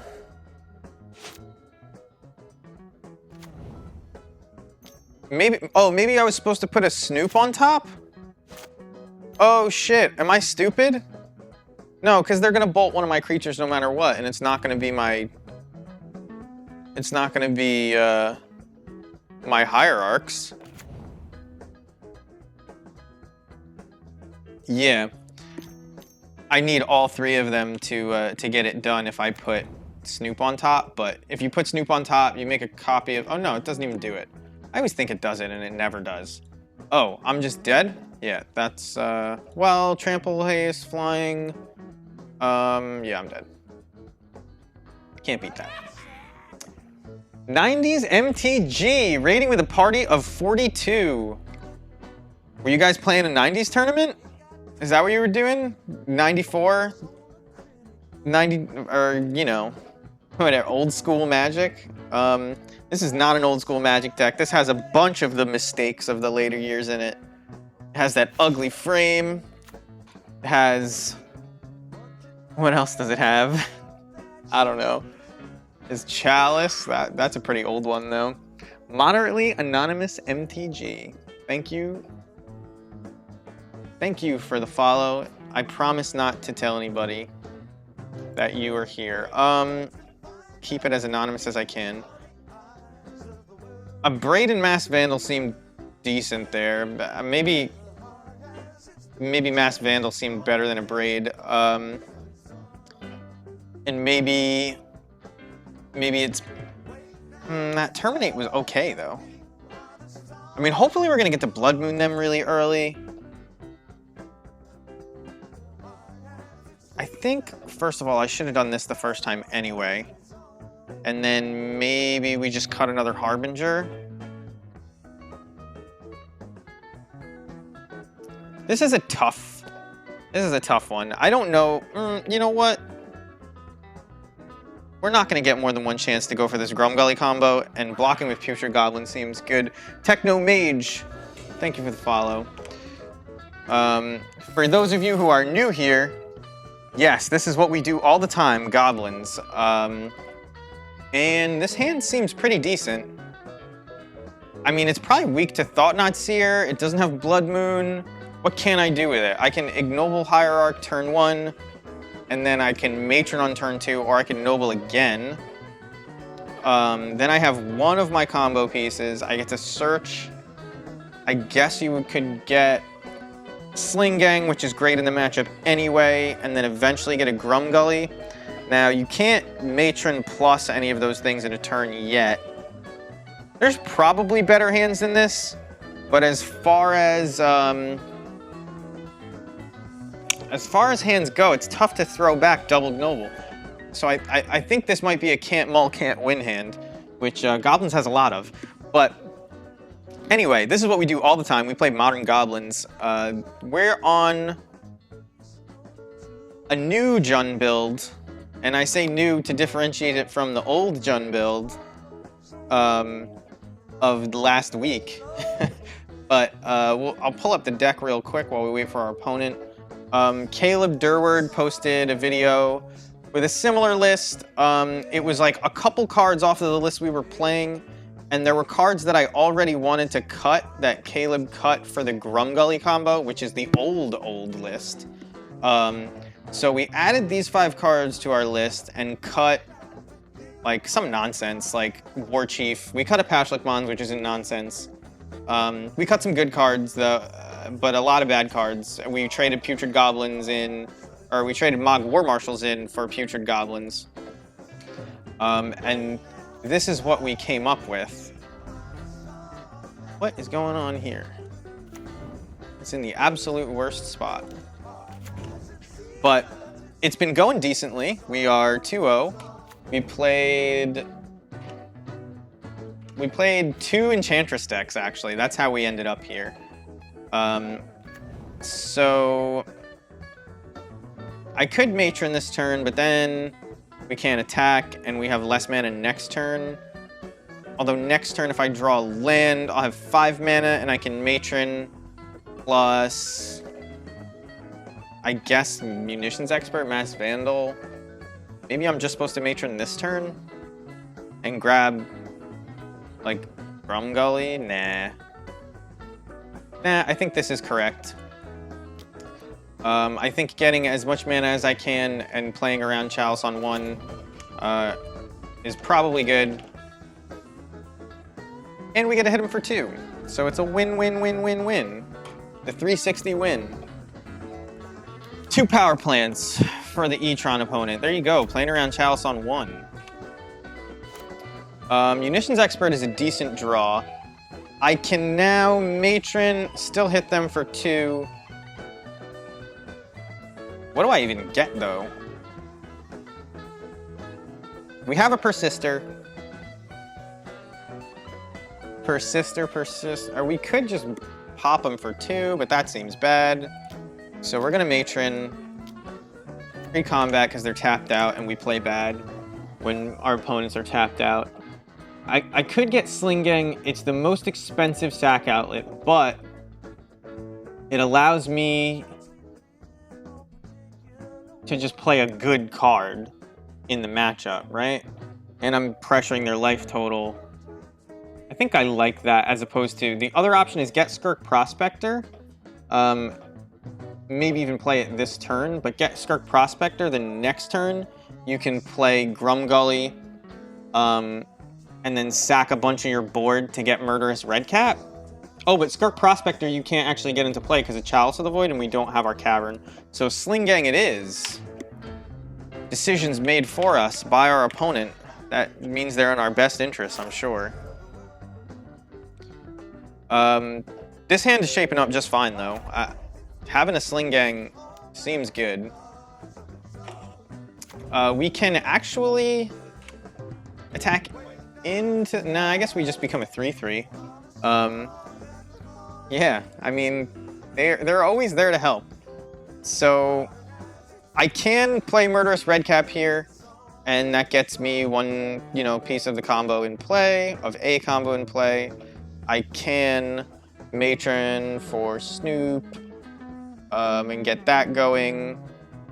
But if I Redcap, I can attack this, and yeah, they get to draw a card, but I also get to hit them for 3 damage. They're at 13. I have Sling Gang, which is really good. I think I like that. I normally wouldn't play this way. Against E-Tron, where I'm like not blocking. Like normally it's just like don't let them draw a card, just block. Who cares about Matter Reshaper? Let it hit you, but I think we actually can go over the top pretty soon here. This is 1, 2, 3, 4, 5, 6 damage just by playing the Sling Gang, and then the Sling Gang is 3 more, so that's 9. We're about to deal them 3 here, so that would be 12. So are they 4 life? I think we can deal them 4 damage before it's all over. We can find 4 more damage. Right? Like, that seems fine. Although we did ramp them a whole bunch. Ramping them a whole bunch doesn't seem good. But, maybe we'll draw land and we can play Matron plus Munitions Expert. That would be good.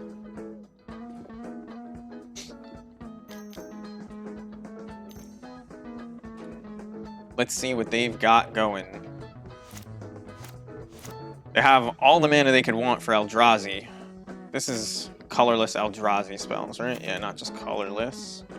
So, a Thought-Knot Seer. Well, the best card in my hand is Sling Gang Lieutenant.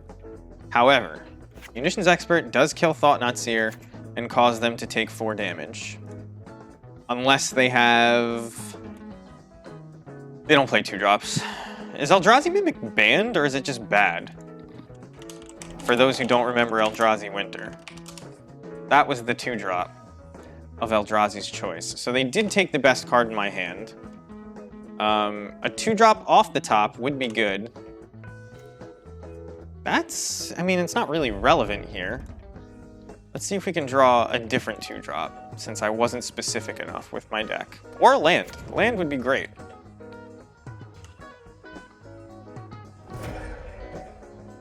Land?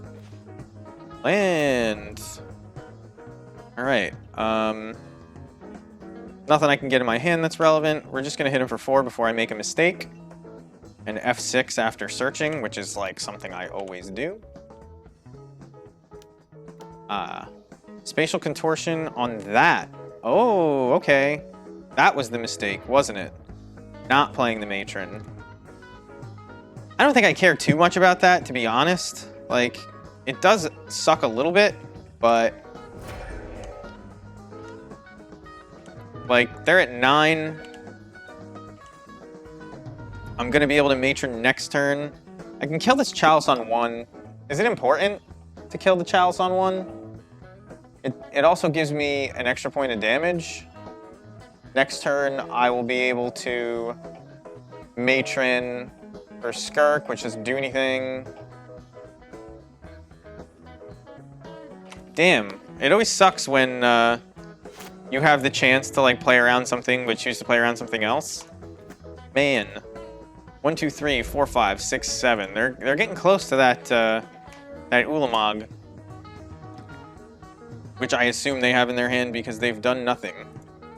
Well, I guess they haven't done nothing. In fact, they've probably played something every turn. We've just dealt with it.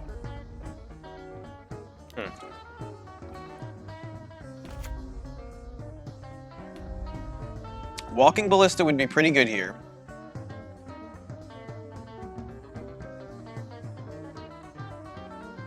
Man, really wish I had gotten to play that Goblin Matron. I really messed that one up. Walking Ballista does die to Masked Vandal, though. It takes some number of 1/1s with it. Probably nearly all of them, if I had to guess. But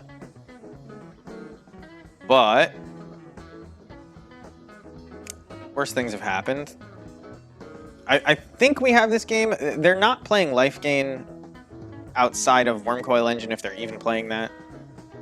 And they're really low. Yeah, there's Walking Ballista. A Walking Ballista for X equals 1? Okay. Are they just gonna... They gonna do that now?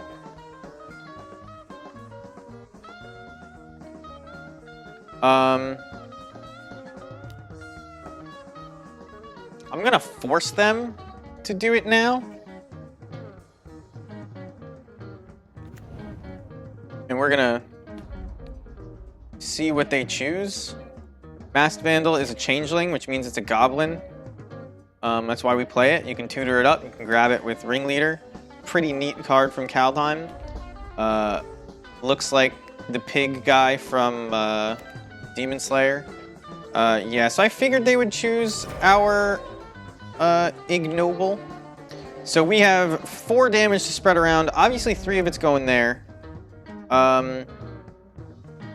And then we're going to play a Snoop. So let's just play the Snoop now. Karn, you. Now, them playing that Walking Ballista like that almost implies that they have another one, which would kind of suck. Yeah, Vandal is, well, number one, it was great in that set, which was, like, crazy. I couldn't... It made no sense to me, like, how that set ended up being drafted compared to, like, what it looked like on its face. Oh, wow. So now, to get that off the board, we need, like, a Kiki Jiki. Or we can just draw our Cavern. But they're also taking 7 and going to 1. So, I mean, they can make a construct. What are they going to do here? Is it another Ballista? It's a Karn to find another Ballista? Are we even dead to that? 1, 2, 3, 4. They can kill, like... If they kill Murderous Redcap, they die. Yeah. Alright. Didn't expect to beat Eldrazi-tron that way. We just no-sirred that guy on his trophy. Which is rough. But we're 3-0. So that's good.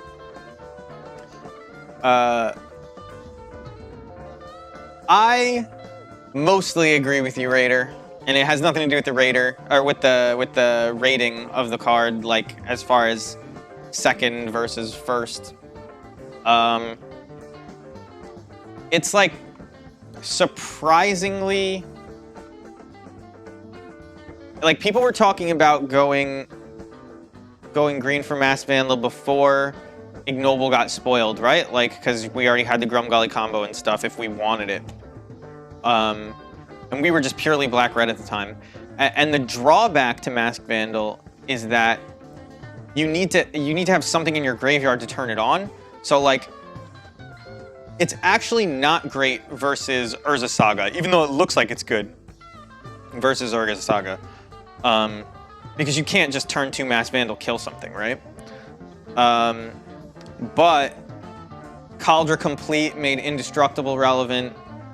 The new Enchantress cards made getting enchantments relevant.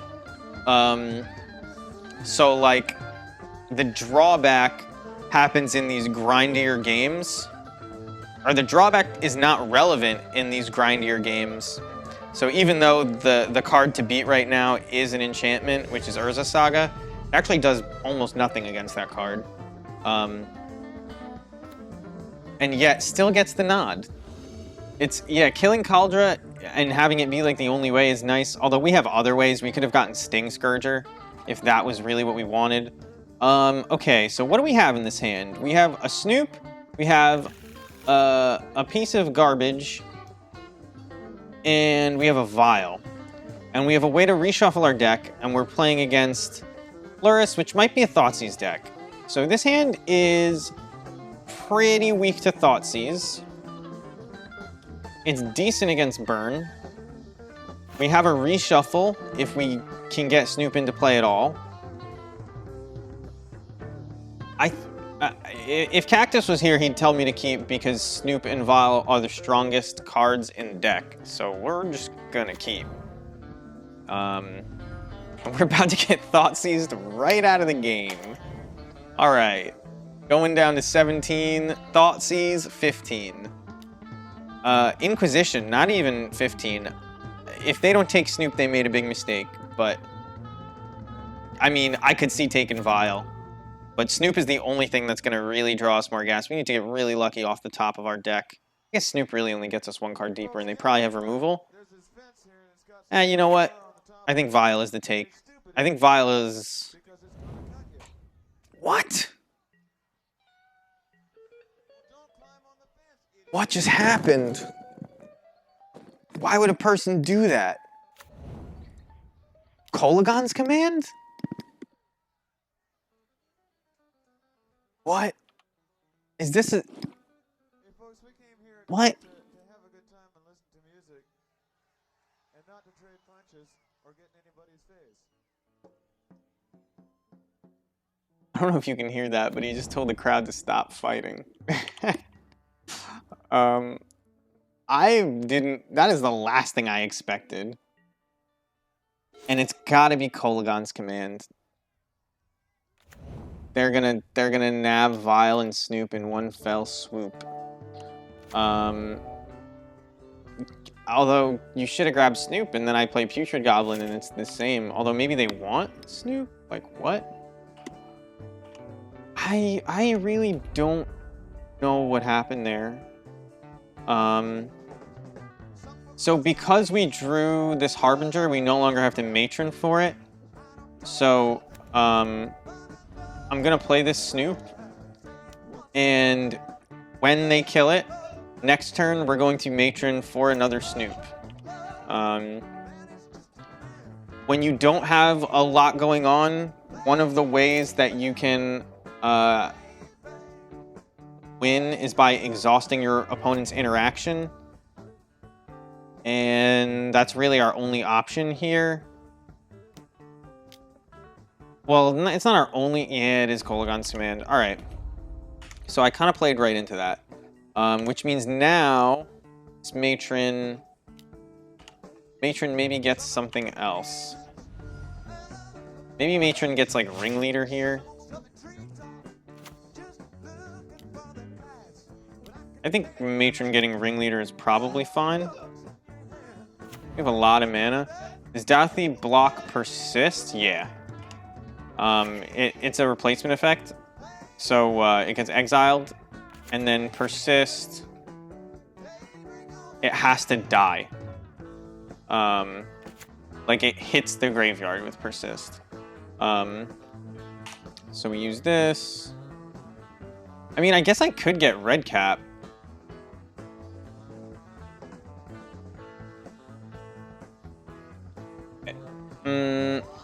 mean, you could get Snoop and hope they don't have another piece of interaction, but I imagine they do, so we're just gonna get Ringleader. We're gonna be taking 1,000,000 damage from this Voidwalker, but hopefully that's their only threat. Or hopefully it's their only Doubthy Voidwalker. Because, like, we could block other threats, but... I wonder if they're playing Yavimaya as well.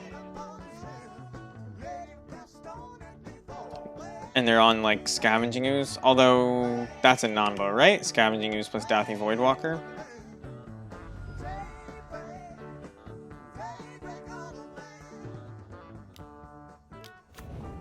Oh, no. I, like, summoned that into existence by hoping that was their only one. We're dead very quickly here. So, what we could do is guarantee drawing a...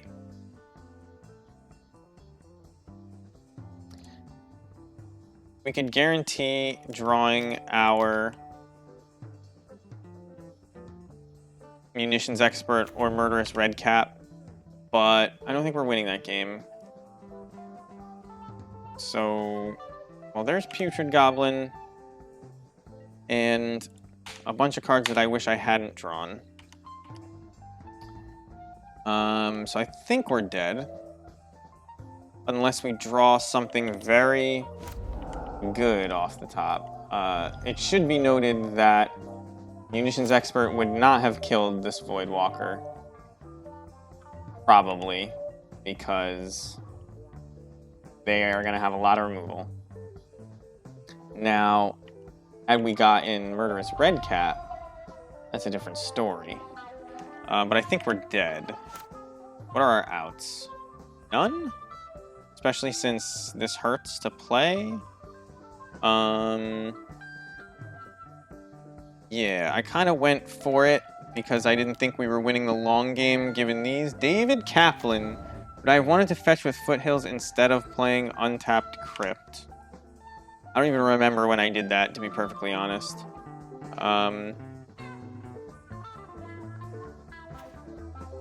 But we're dead here. So this isn't a bad matchup though. So against Jund, you can actually just grind them. And against Doubthy Voidwalkers, Fury seems particularly good. Maybe we want Engineered Explosives, but I don't think so. The combo with Harbinger is way less likely because it's easily interrupted by removal. Same is the case with the Grumgully combo. So we'll cut one Persist creature. And we'll cut...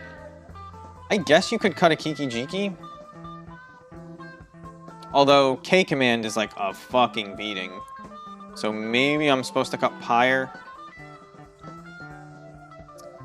You need the Crater Maker as... Oh, they have Luris, so they don't have Plague Engineer.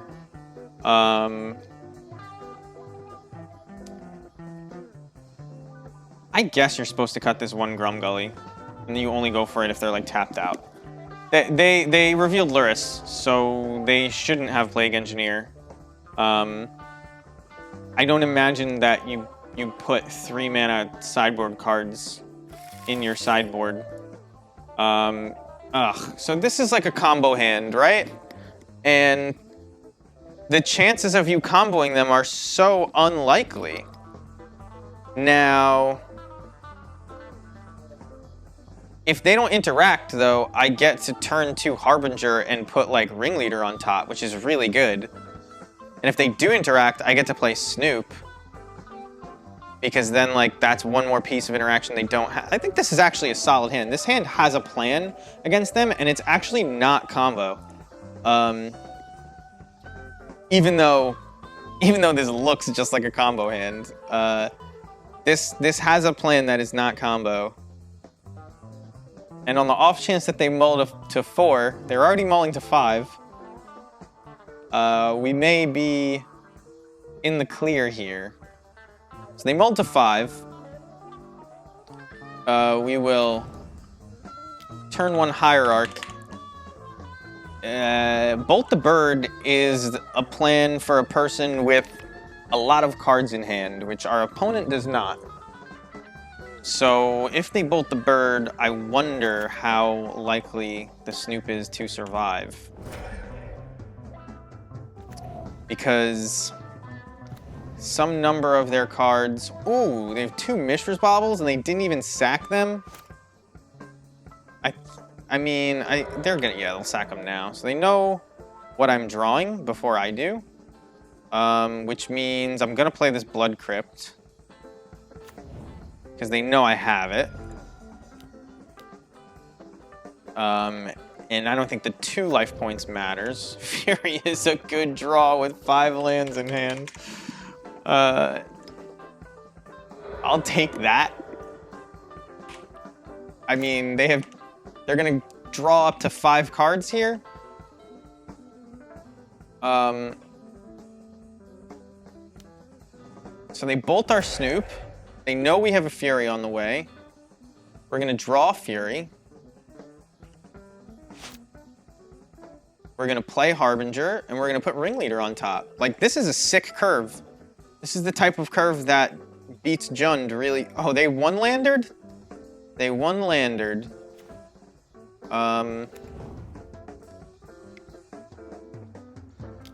Well, the unfortunate part about one land, and we're gonna make white mana to convince our opponent that we're not a threat. The rough part about one-landers is that Screw beats Flood. I don't know if you guys know that. That's what all of the kids at the card store told me. So, we flooded, they screwed. That means they win. So we're just waiting for the outcome we already know. My button keeps falling. My hair's too heavy now.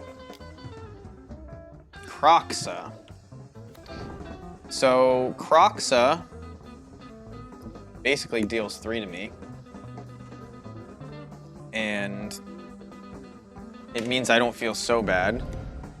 Ringleader does enjoy the Flood. That's their second land. EE on 0. What are you trying to hit tokens that I don't make?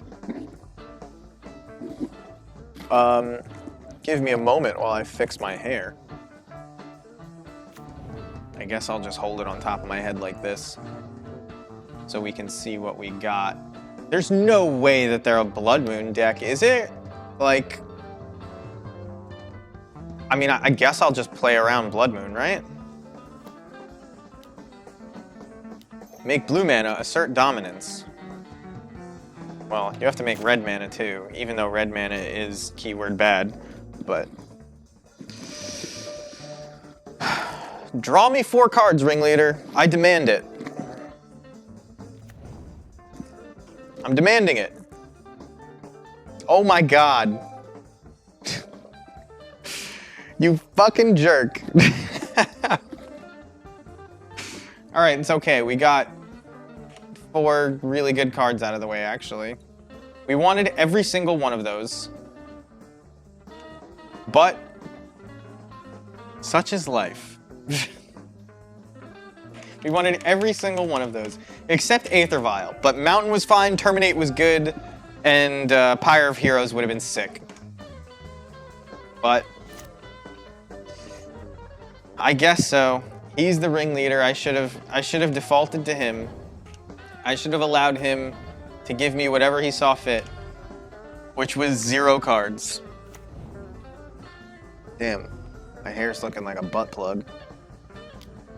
Not so much anymore. These are 2 3/3s, and Fury is bad against 3/3s. But it is going to be a 3/3 double striker. Oh my god. My deck does not want to cooperate. Here comes Thoughtseize. Or here comes Land Kroxa to just fucking destroy me. Oh my god. How is this going this way? How is this going this way? We played a card every turn and tried to draw 4 cards, and yet we have the same number of cards in hand as our opponent, and they have multiple draws that just totally destroy us. Like, not close, we're dead. And that is one of them. Ugh. I'm actually disgusted. I'm disgusted. This could not have gone worse. And if I hit even a single goblin, this is much different. A single card off of that ringleader. By the way, it's a 2.5% chance that that happens. It's like incredibly low. I can pull it up. Hyper geometric calculator. Tell me how unlucky I am, please. How unlucky am I? I had 46 cards. No. I had 48 cards left. I had already taken 4 goblins out of my deck. I play 32? We'll do it after. I'm just dead. I'm just dead. Like, I guess these are 1/1s now. This is gonna attack me. I'm gonna have to chump block. It's like, oh my god, that's brutal. That is so brutal. I think it was 48. And there was something like, let's call it 28 successes in the population. And we look at 4 of them. And it just gave me 1 goblin. All I needed was 1 goblin. I had a 97.5% chance to hit 1 goblin. Something like that. It's over 90 no matter what. Well, we can still pull it back, but it's very unlikely. We need to draw Sling Gang Lieutenant. We need to draw... They just put Luris in their hand? Oh, man. Of course! Why wouldn't it be a land? That was unlucky. Well, that's one way to lose a match. I won't... Jund is a good matchup. Those are the hands that beat us. Croxa hands. We're not playing any Graveyard Hate. We took it out because most of the graveyard-centric decks are these food decks right now, and you can't really stop them. So it happened last week on stream, by the way, Half-Truth. I don't know if you were here for that. Now, I'll grant that I was playing a low number of lands. I was playing 18 lands in Abundant Harvest at the time. But I mulliganed down to 2 before seeing a single land. It was incredible. They started with 7. Now, what does this hand do? Turn 1, Skirk Prospector. Turn 2, Crater Maker. Turn 2, Pyre of Heroes. You can turn Skirk into a Snoop with Pyre. You have some amount of interaction for some number of decks. You can even do it on turn 2 with the old red Force of Will here. I guess it's the red Force of Vigor. The lands are what you need. Harbinger is really bad when you're land light. That's the issue. I'm gonna mulligan this. We have much better hands than that. Even this is a better hand than that. Putrid Goblin is particularly putrid. But with the Hierarch and the Vial, I think we can afford to get rid of one of our lands. Turn 1 we will Vial. Turn 2 we will Putrid Goblin, probably. We'll see. I knew it would be Amulet somehow. Unless this is like Infect or something. But I had a feeling that we were going to get Amulet in this game. Because that first hand was like bad against Amulet, and that's what I was thinking of. Yeah. I'm glad we mulliganed based on the fact that we're playing against Amulet here. But the other hand, even though it was bad against Amulet, it was better than this hand against Amulet. Because it at least had a way to the combo if they played slowly and the Crater Maker, Force of Vigor in red that I mentioned. And by that I mean, whoa, what? Flagstones of Trocare? Green-white Amulet? Very interesting. What? Okay, so I think we can kill that. So, is this just like a value Amulet deck, or they're just playing Reclaimer? That's a pretty decent draw. I don't know how much our life total matters here. Because usually Amulet gets you like mega dead. But I'm gonna get Mountain. And we're gonna Violin Hierarch. And we're gonna kill this thing before it causes any problems. Because allowing it to activate is a recipe for disaster. What this does is it crop rotates. They sacrifice a land, which would be Flagstones of Trocare, and then it comes in untapped, actually, because of Amulet of Vigor. So, cannot allow that. So we can matron for another munitions expert, and I think we're going to.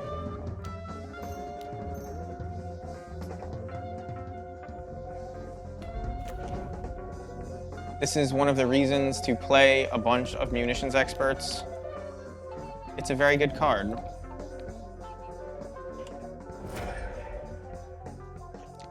Land would be good here, but all this being said, all this interaction we're doing, they may just untap and Titan us soon. Like, if they play a bounce land, they can Titan. So, all right, just untapping with nothing. I'll take that. Crater Maker is good. I think I'm just gonna...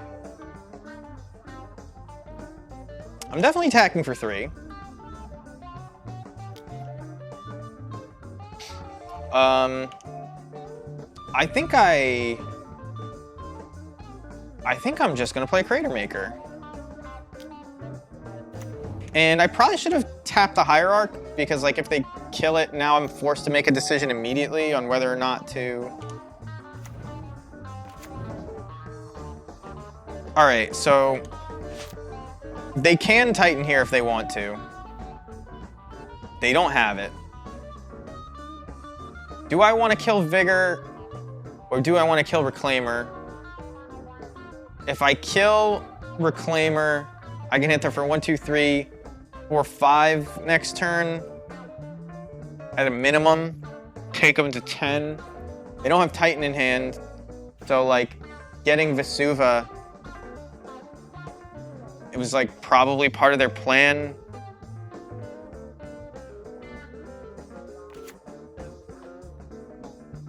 And like, how good can Amulet of Vigor be right now if they're already on 6 mana and doing nothing with it? So, we're just gonna kill this.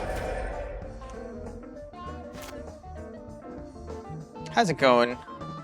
Nick, dare you? I remember you. I raided you a while ago. And then you started playing Minecraft instead of Magic.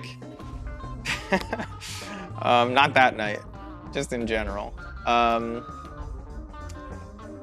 Good to see you, though. How are you doing? This is my deck. No, it is obviously okay. Drumgully's not bad. I'm tempted to just play Hierarch and Goblin. When I say Goblin, Putrid Goblin. They're all Goblins. Should I be afraid of like a board wipe? I should just use all my mana. Drumgully doesn't really do anything.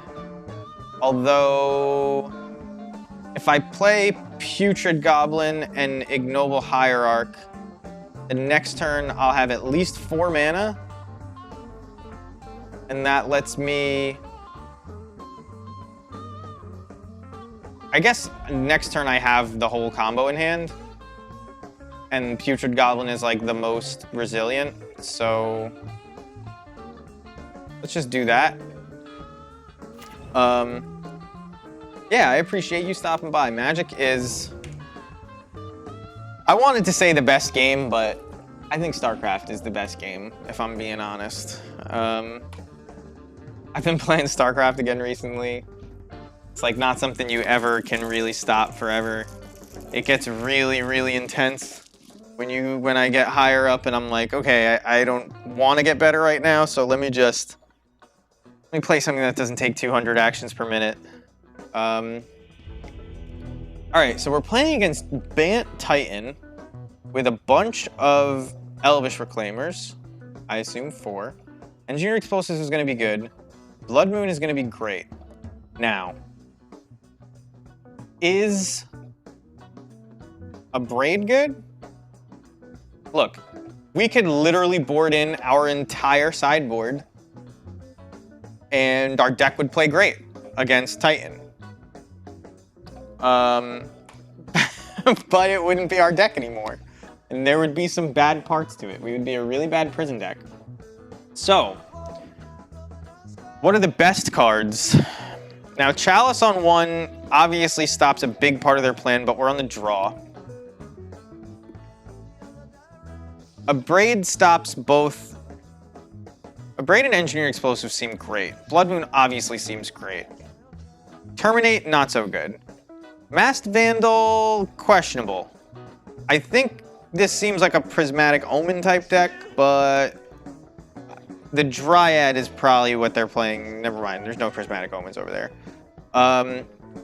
Now, we did pressure them down that game, but I don't imagine that that's going to happen again. I think that was a particularly bad draw from them. So, we're going to bank on getting a turn 1 Blood Moon, turn 2 Blood Moon, excuse me, and not worry about comboing, and then worrying about comboing ASAP after that. So we're going to leave one of all these combo pieces in. We'll leave this Murderous Redcap in because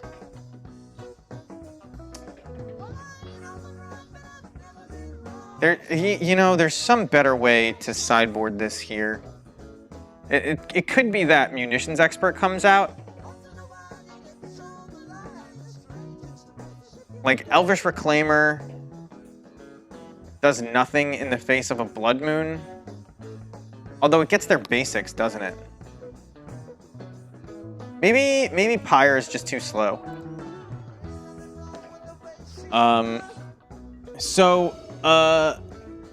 We are gonna, I don't know. This is a new brand of Titan that I've never seen before. Well, this is our fast combo and then all the pieces of our slow combo. I don't think I can throw this back. I wish I could, but I don't think I can. Now, if this is the type of Blood Moon deck, or not Blood Moon, if this is the type of Titan deck that's really particularly grindy, we're screwed. But if this is a turn 2 Titan, we're not screwed. We're in good shape if it's a grindy one. If it's a turn 2 Titan, we're dead. But there's no turn 2ing. We could be getting turn 3'd here, although Elvish Reclaimer does not imply that. One of the worst draws in the deck. Thank you very much.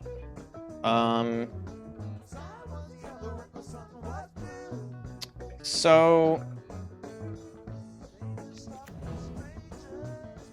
I could play Snoop out, and I think I'm going to.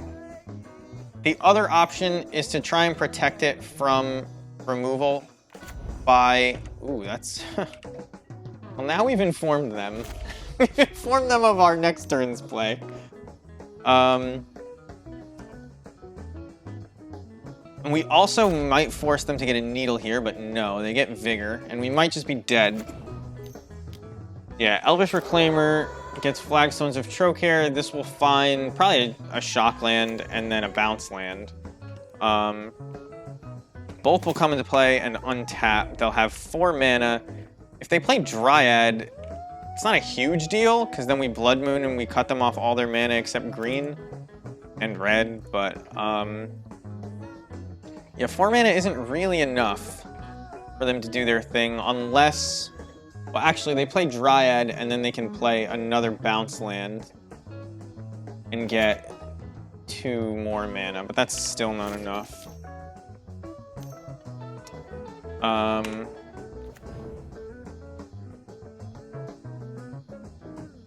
Here would be a bounce land if they were to have it. They make a forest, so... Yeah, so... Are they gonna name Vile or Snoop? Snoop saves their life. But, okay, so now if there's a Boggart Harbinger on top, they're dead. There is not a Boggart Harbinger on top. But, I can do stuff. What can I do?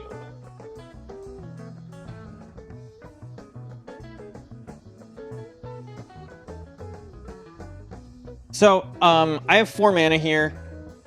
I can play Grumgully, then play Ignoble off the top. If I'm not dead, and they only have 2 cards left.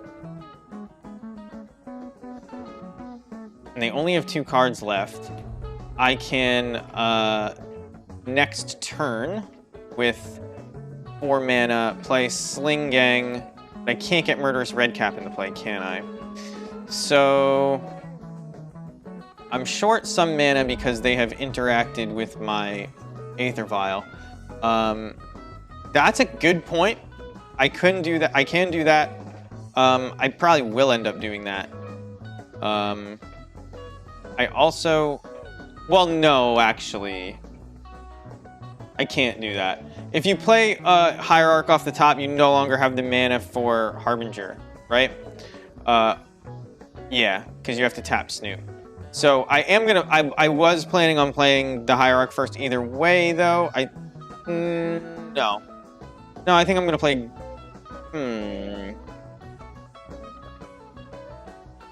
Maybe I just play Blood Moon. Like, them having all the colors of mana means really just that they can interact with my lock pieces. It doesn't mean, like, anything great for them. So I think I am going to play Blood Moon. And I assume that they're going to kill it. Like... No, I don't think we are thinking the 2 obvious cards. We can only play Grumgully and Ignoble, but... They don't have a win in play here, right? So, like... I have a lot more time to set up. And I have the mana to do it. With Ignoble.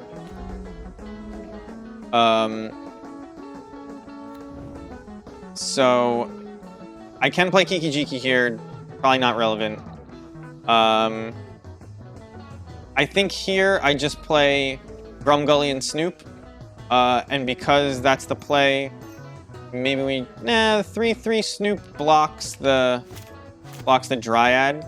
So we'll do it like this. Green, red. Play Snoop. And then we'll hit him for 3. Yeah, they seem like they're really trying to be on this grind plan, and that's why we haven't seen a Titan. But now, even if they Titan, they can't give it haste, right? So, like... They have to interact with this Blood Moon. It's not really affecting me. 1, 2, 3, 4, 5, 6 mana. We are a couple mana short of playing Sling Gang Plus, but...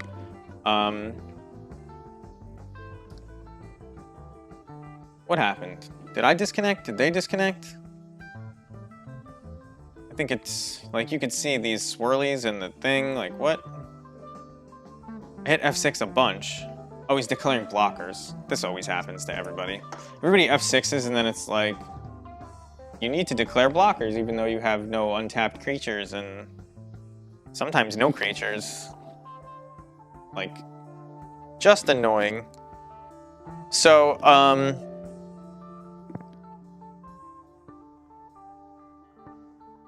my girlfriend just texted me good night. So yeah, this is, we have 3/3/3s in play. You know what I mean? Like, had I not played how I did it, right? Like, let's say I didn't play Blood Moon and I play Grumgully Hierarch. Then the next turn I could have red capped, and then the turn after this I would still, or I might have just been dead. Like, I don't know. I think slowing them down with the Blood Moon was important. Like, these are, they're prismatic, that's one way to put it, but they're every basic land type because they're all basics, but if you don't have cards to interact with the Blood Moon, you know, your Strongholds and your Valakuts and your, I don't know, all of your stuff is just still not that good. You can basically cast cards to kill my Blood Moon, or you can cast Titan and just have a fair Titan. But a fair Titan might not be fast enough here. I don't think it is. I do not think it is. It kind of sucks that our opponent is just sitting there, but at least the music is good.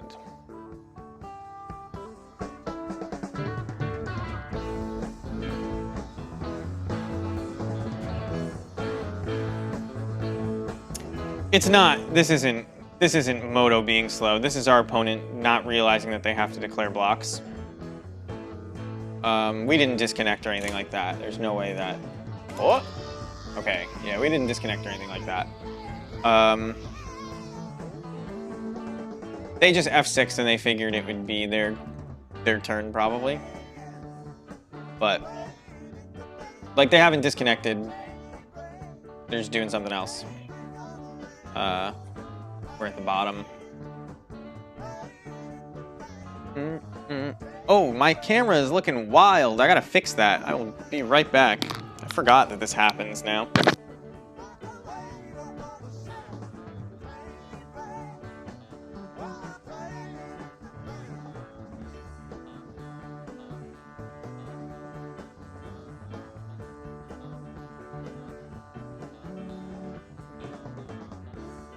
I like change the white balance and stuff so that I look normal when the lights are low, because this is like the best environment to stream in, but that means when I leave my lights on and the fan going, I get like that wild strobe effect and I look all red.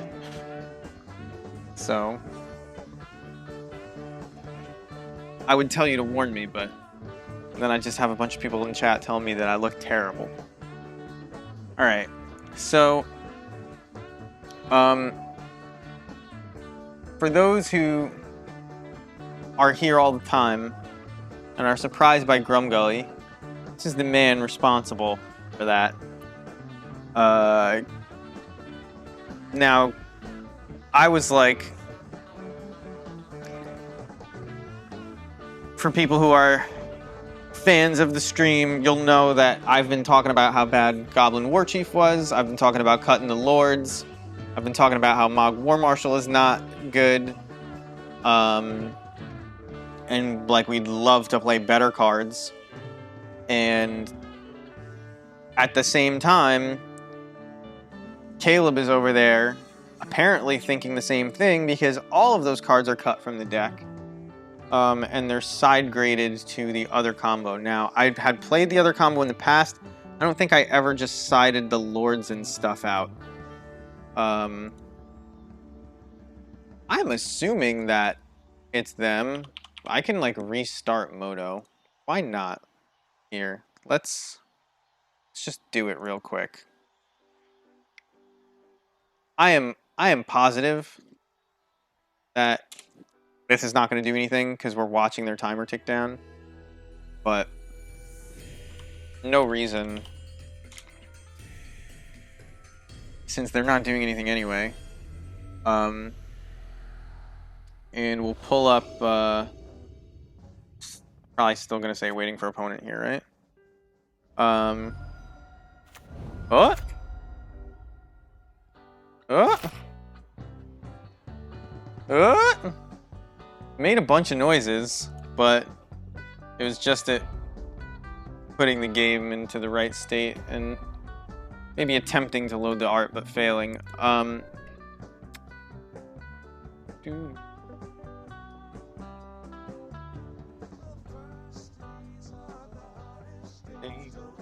And it seemed good. I have to say, it has seemed good. It won us a game on a turn that we wouldn't have won.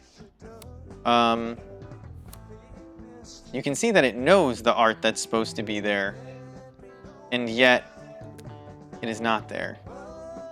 I assume once things get animated, it will. Maybe if I minus it, bring it back up. No. So it's been a while.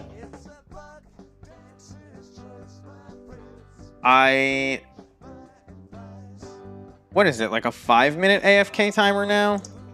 I'm bleeding, I'm hemorrhaging viewers by the minute. But we're gonna play another league after. Oh, are we gonna play another league after this? 11:34? I guess we're not gonna play a league after this. We'll start one at least. There's our 4-1. Yeah, we'll definitely start one. We'll probably run it back just like this. I declare.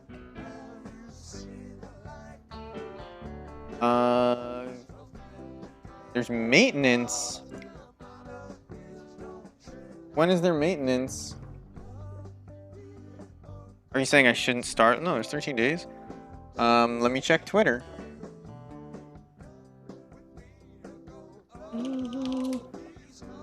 To take children home. Good thing I moved it over there. I have 2 Twitters. I don't want you knowing my secret Twitter. The fuck do I switch to the other one? I guess I don't from here. Let's just go to MTGO. No? Tell me about this maintenance.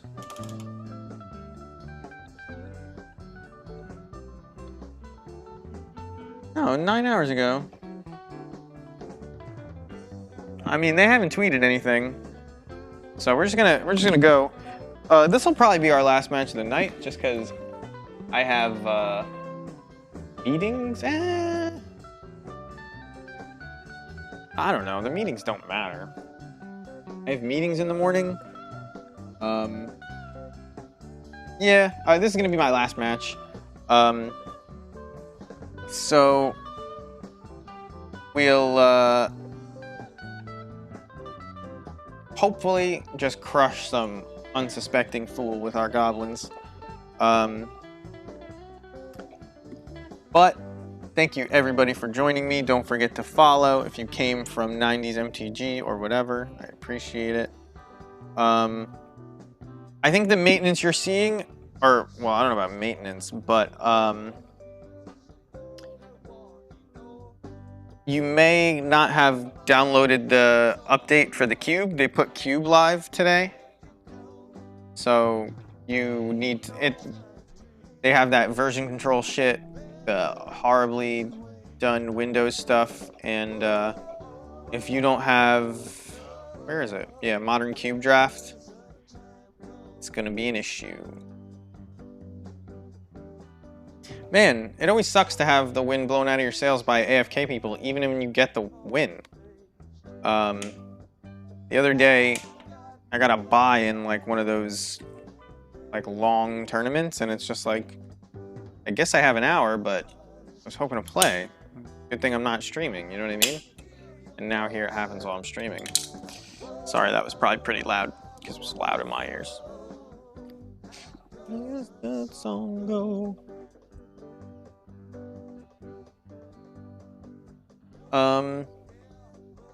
So yeah.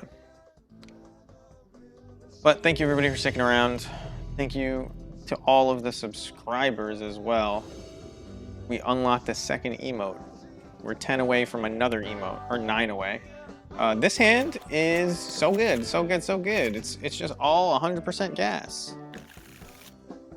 This hand is even better somehow. Maybe it's because it's got lands in it. The world will never know.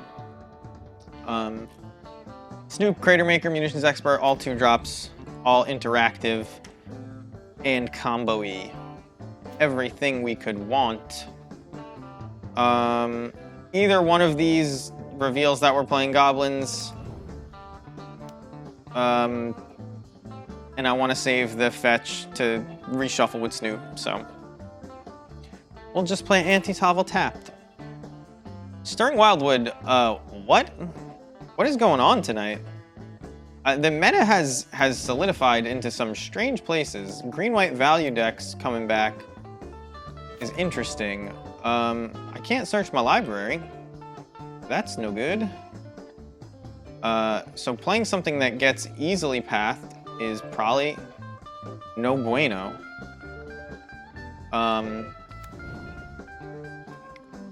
I think I'm supposed to play Crater Maker. Because, like,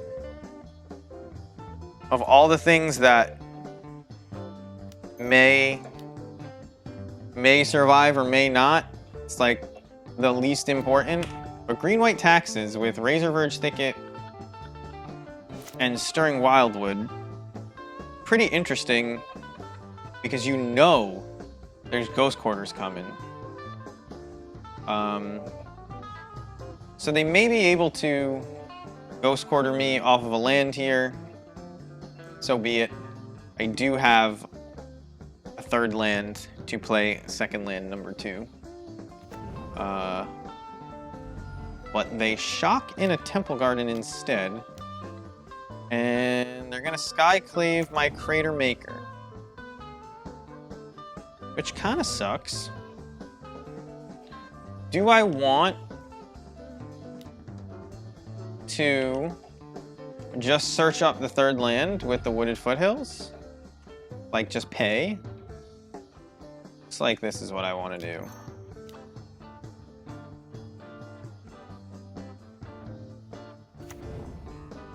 And there's a Blood Crypt on top? That's fantastic.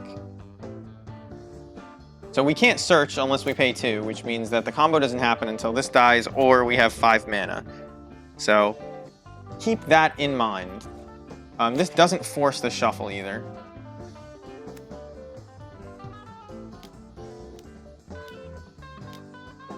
The Coco, instead of strip mining me, very interesting. Gonna play Lane and Arbiter and not mean it? I'm shocked. Like, that's a little bit crazy. So all my shit enters tapped, which sucks. I'm going to kill this while I can. Not as worried about the Giver of Runes, believe it or not.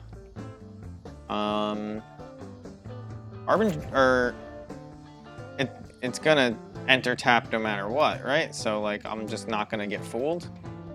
I would have liked to have tested it, but my life total is fairly precarious here. So there goes Arbiter.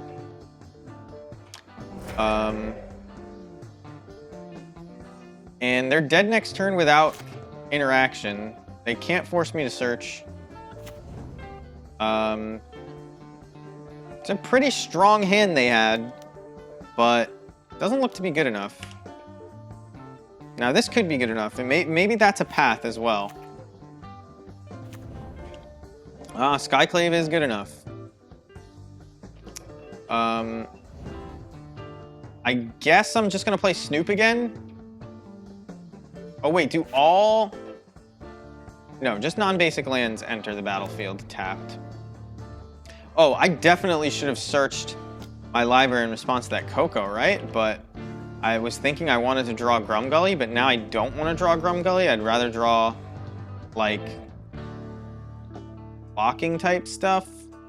Maybe I would want to draw Grumgully. No. No, I think there's better draws than Grumgully.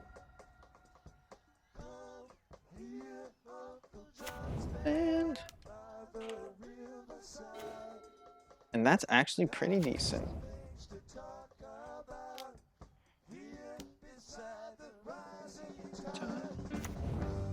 That is not a good draw, but, you know, if this Snoop survives, we're doing okay.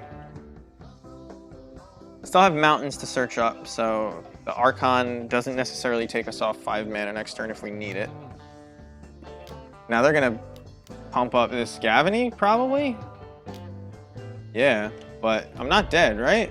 3, 6, 9, 10, 11. And I can block some of it.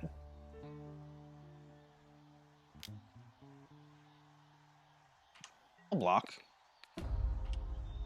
Why not?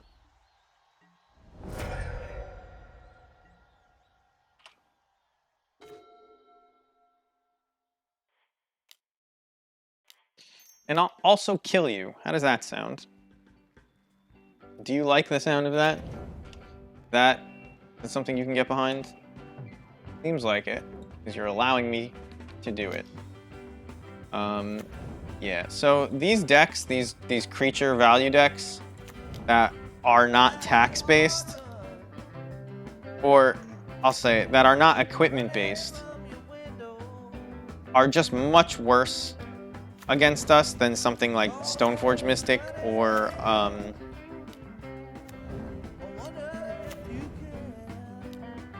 yeah, than something like Stoneforge Mystic is. Just because Stoneforge Mystic decks, they just can slam the door shut so quickly by getting a sort of Fire and Ice that like totally manages our board. And maybe this deck does have Stoneforge in it and they just didn't draw it.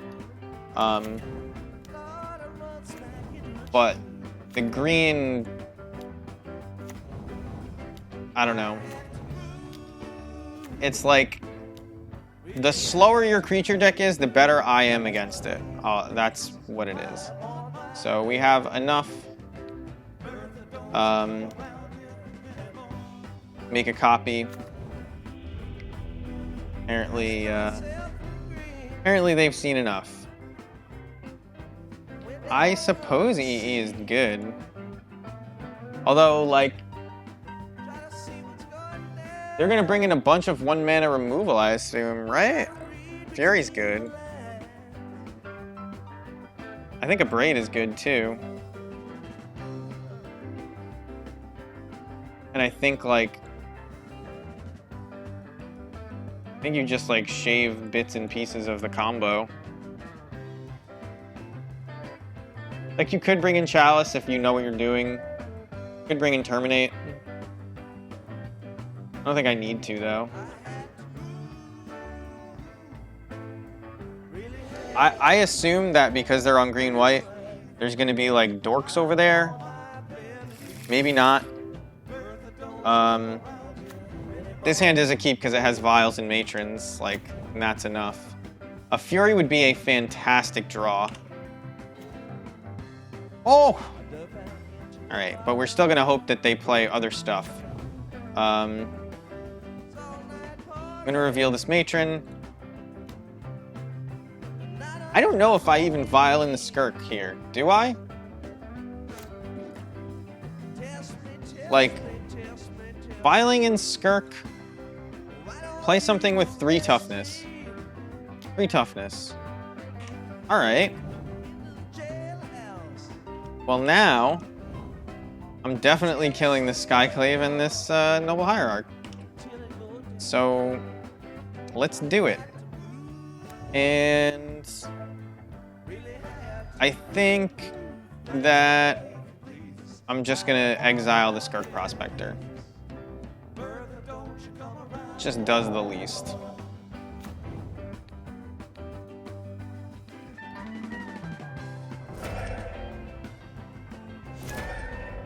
We have Matron, and we get to search up whatever we need now.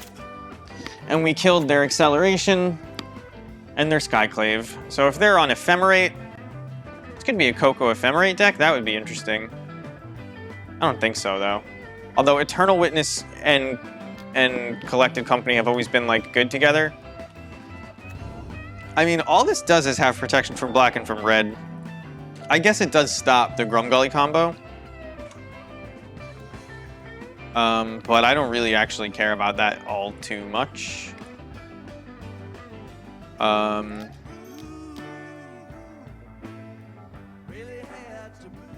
I maybe should have played Ignoble, but I think I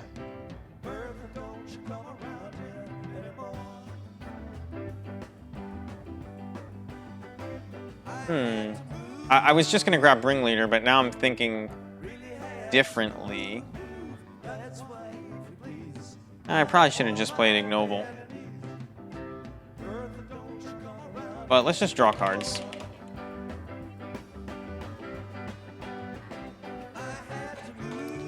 Just getting more mana, because now I can't even play this Ringleader. That was just super hasty. Like, I could have held open Crater Maker and played Ignoble. I could have even attacked past this Sanctifier if I played Ignoble. Punts. Not that I think it's really that big a deal, because I used all my mana this way, but I would have had even more mana next turn. Razor Verge Thicket tapped. No collected company for you. EG95.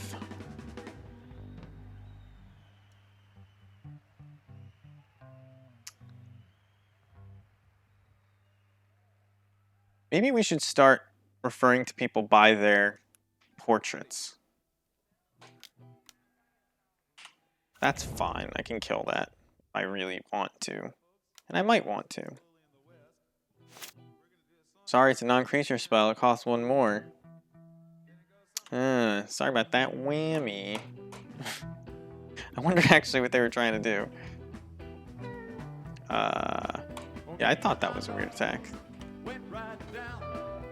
Murderous Red Cap. I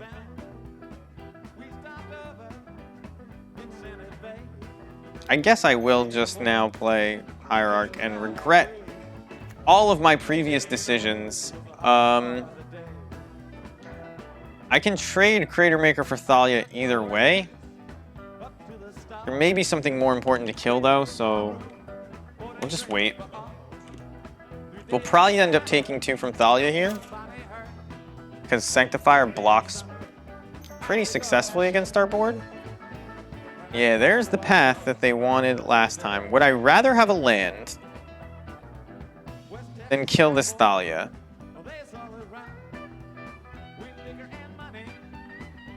That's a good question. I do have 4 mana already. Let's just kill Thalia. Thalia wears equipment really well. It gets buffed really well by the Gavany Township. And, you know, if their removal... Oh, are they going to name 4? Wow. They don't even know how good that was because they don't know that I drew Red Cap, right? But when you draw like a professional, it doesn't matter. When you draw like a professional, it matters not. So we're just gonna go grab a munitions expert and we'll kill this Sanctum Prelate.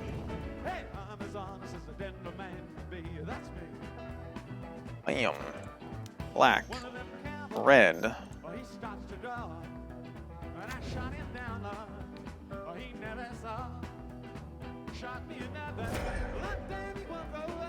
And attack you for 2. All right, Whatley, what you got for me? What do you have, Whatley? What's up those dragon scale sleeves? I guess they're dinosaur scales. I can't play more than 1 spell a turn. That's not good. I have engineer explosives to get this off the board, by the way. So we're not like just gonna die to it necessarily.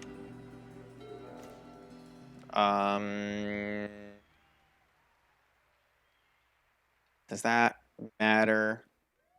No. Guess I'm supposed to do this.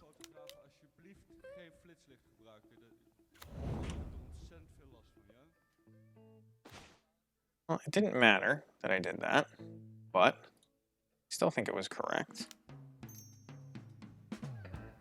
Oh, I can only play one spell a turn. Whoops.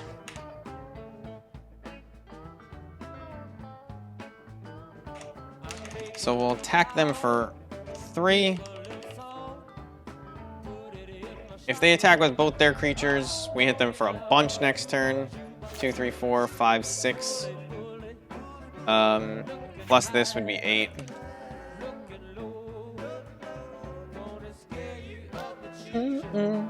Mr. Charlie told me so. I don't think I want to block yet. We can also chump with these hierarchs if it comes to it, which they might not realize. Should we just draw more cards? I think so. Like, I could tutor with the Harbinger and put, like, I don't know, something specific on top, but I think just getting more damage is good.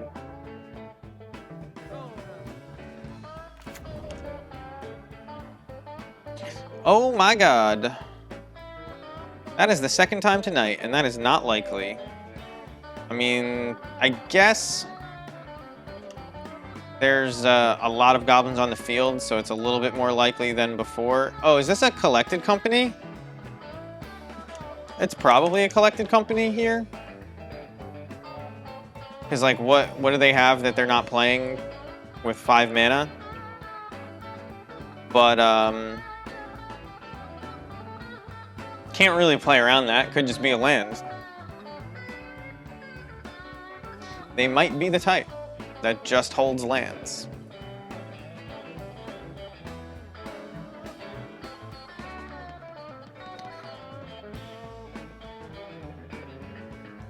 So, interestingly enough, Munitions Expert gets around this thing, because it's 1 spell each turn, so we could, like,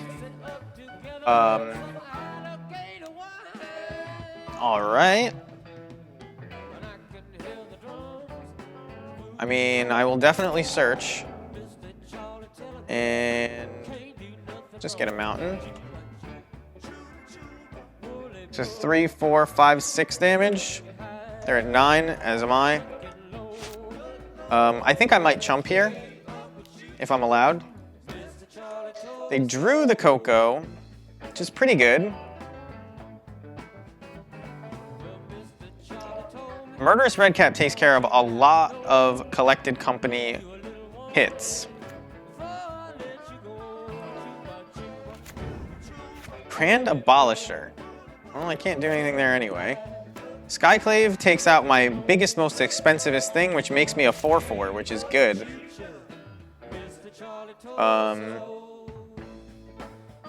Wow, no attacks. I don't even think they F6 through that. I think they just really decided no attacks. That comes into play tapped. So I can red cap this. 1, 2, 3, 4, 5, 6, 7, 8, and 9 would be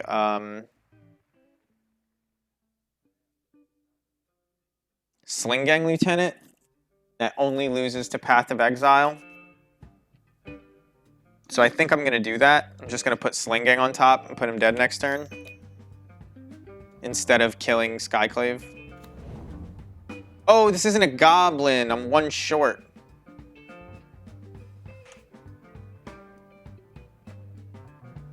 So what do I attack with then? I can attack for... Yeah, this is the one that I... Oh, wait, no, it's just a 2/2. Oh, that was dumb. We're just gonna eat this. Holy shit, that was dumb. I thought, for some reason, I keep thinking I have 2 Hierarchs in play. Well, I gave that away. I mean, we probably have them dead, but that was a mistake. I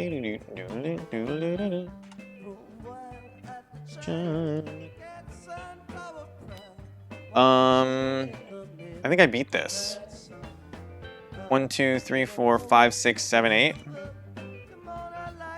I just need to leave 1 thing alive. I mean, how can it be wrong to do this?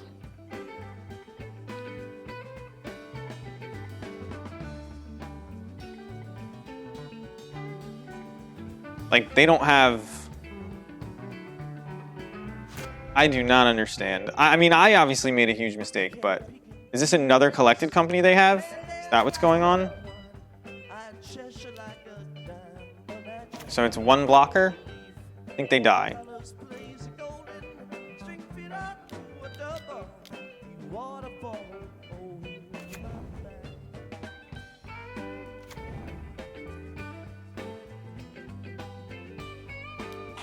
I will even attack you with my Noble Hierarch, because if you block that, you've made a mistake.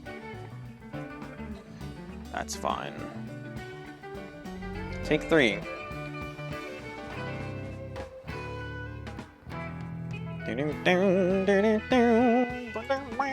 Alright, so this is looking like the end of the game, which means it's the end of our stream. Thank you, everybody, for joining. I appreciate it. Don't forget to follow so you can get notifications when I go live. Don't forget to join the Goblins Discord, where we all hang out and yell at each other about which goblins we think are the best. Ooh, somebody is smoking weed right outside my apartment. Damn, it smells. All right. So for those, we went 5-1 on the night. So for those who have not seen the deck before, this is what we're playing. It feels pretty good with both combos, I gotta be honest. I didn't expect it to. Good games is right. Thank you, Half Truth. I will see all of you guys soon. We're gonna raid someone. Twitch.tv/me. Wow, this is never... Holy... Oh, that's me. It smells like so much marijuana. It's like my neighbor is smoking outside of my apartment door. But probably not. Some dank shit. Modern leagues with Jeskai Monkey? Yeah. That's, maybe there's somebody smaller. Smaller to raid. Modern Amulet? Yeah, why not? CB Yorn Run.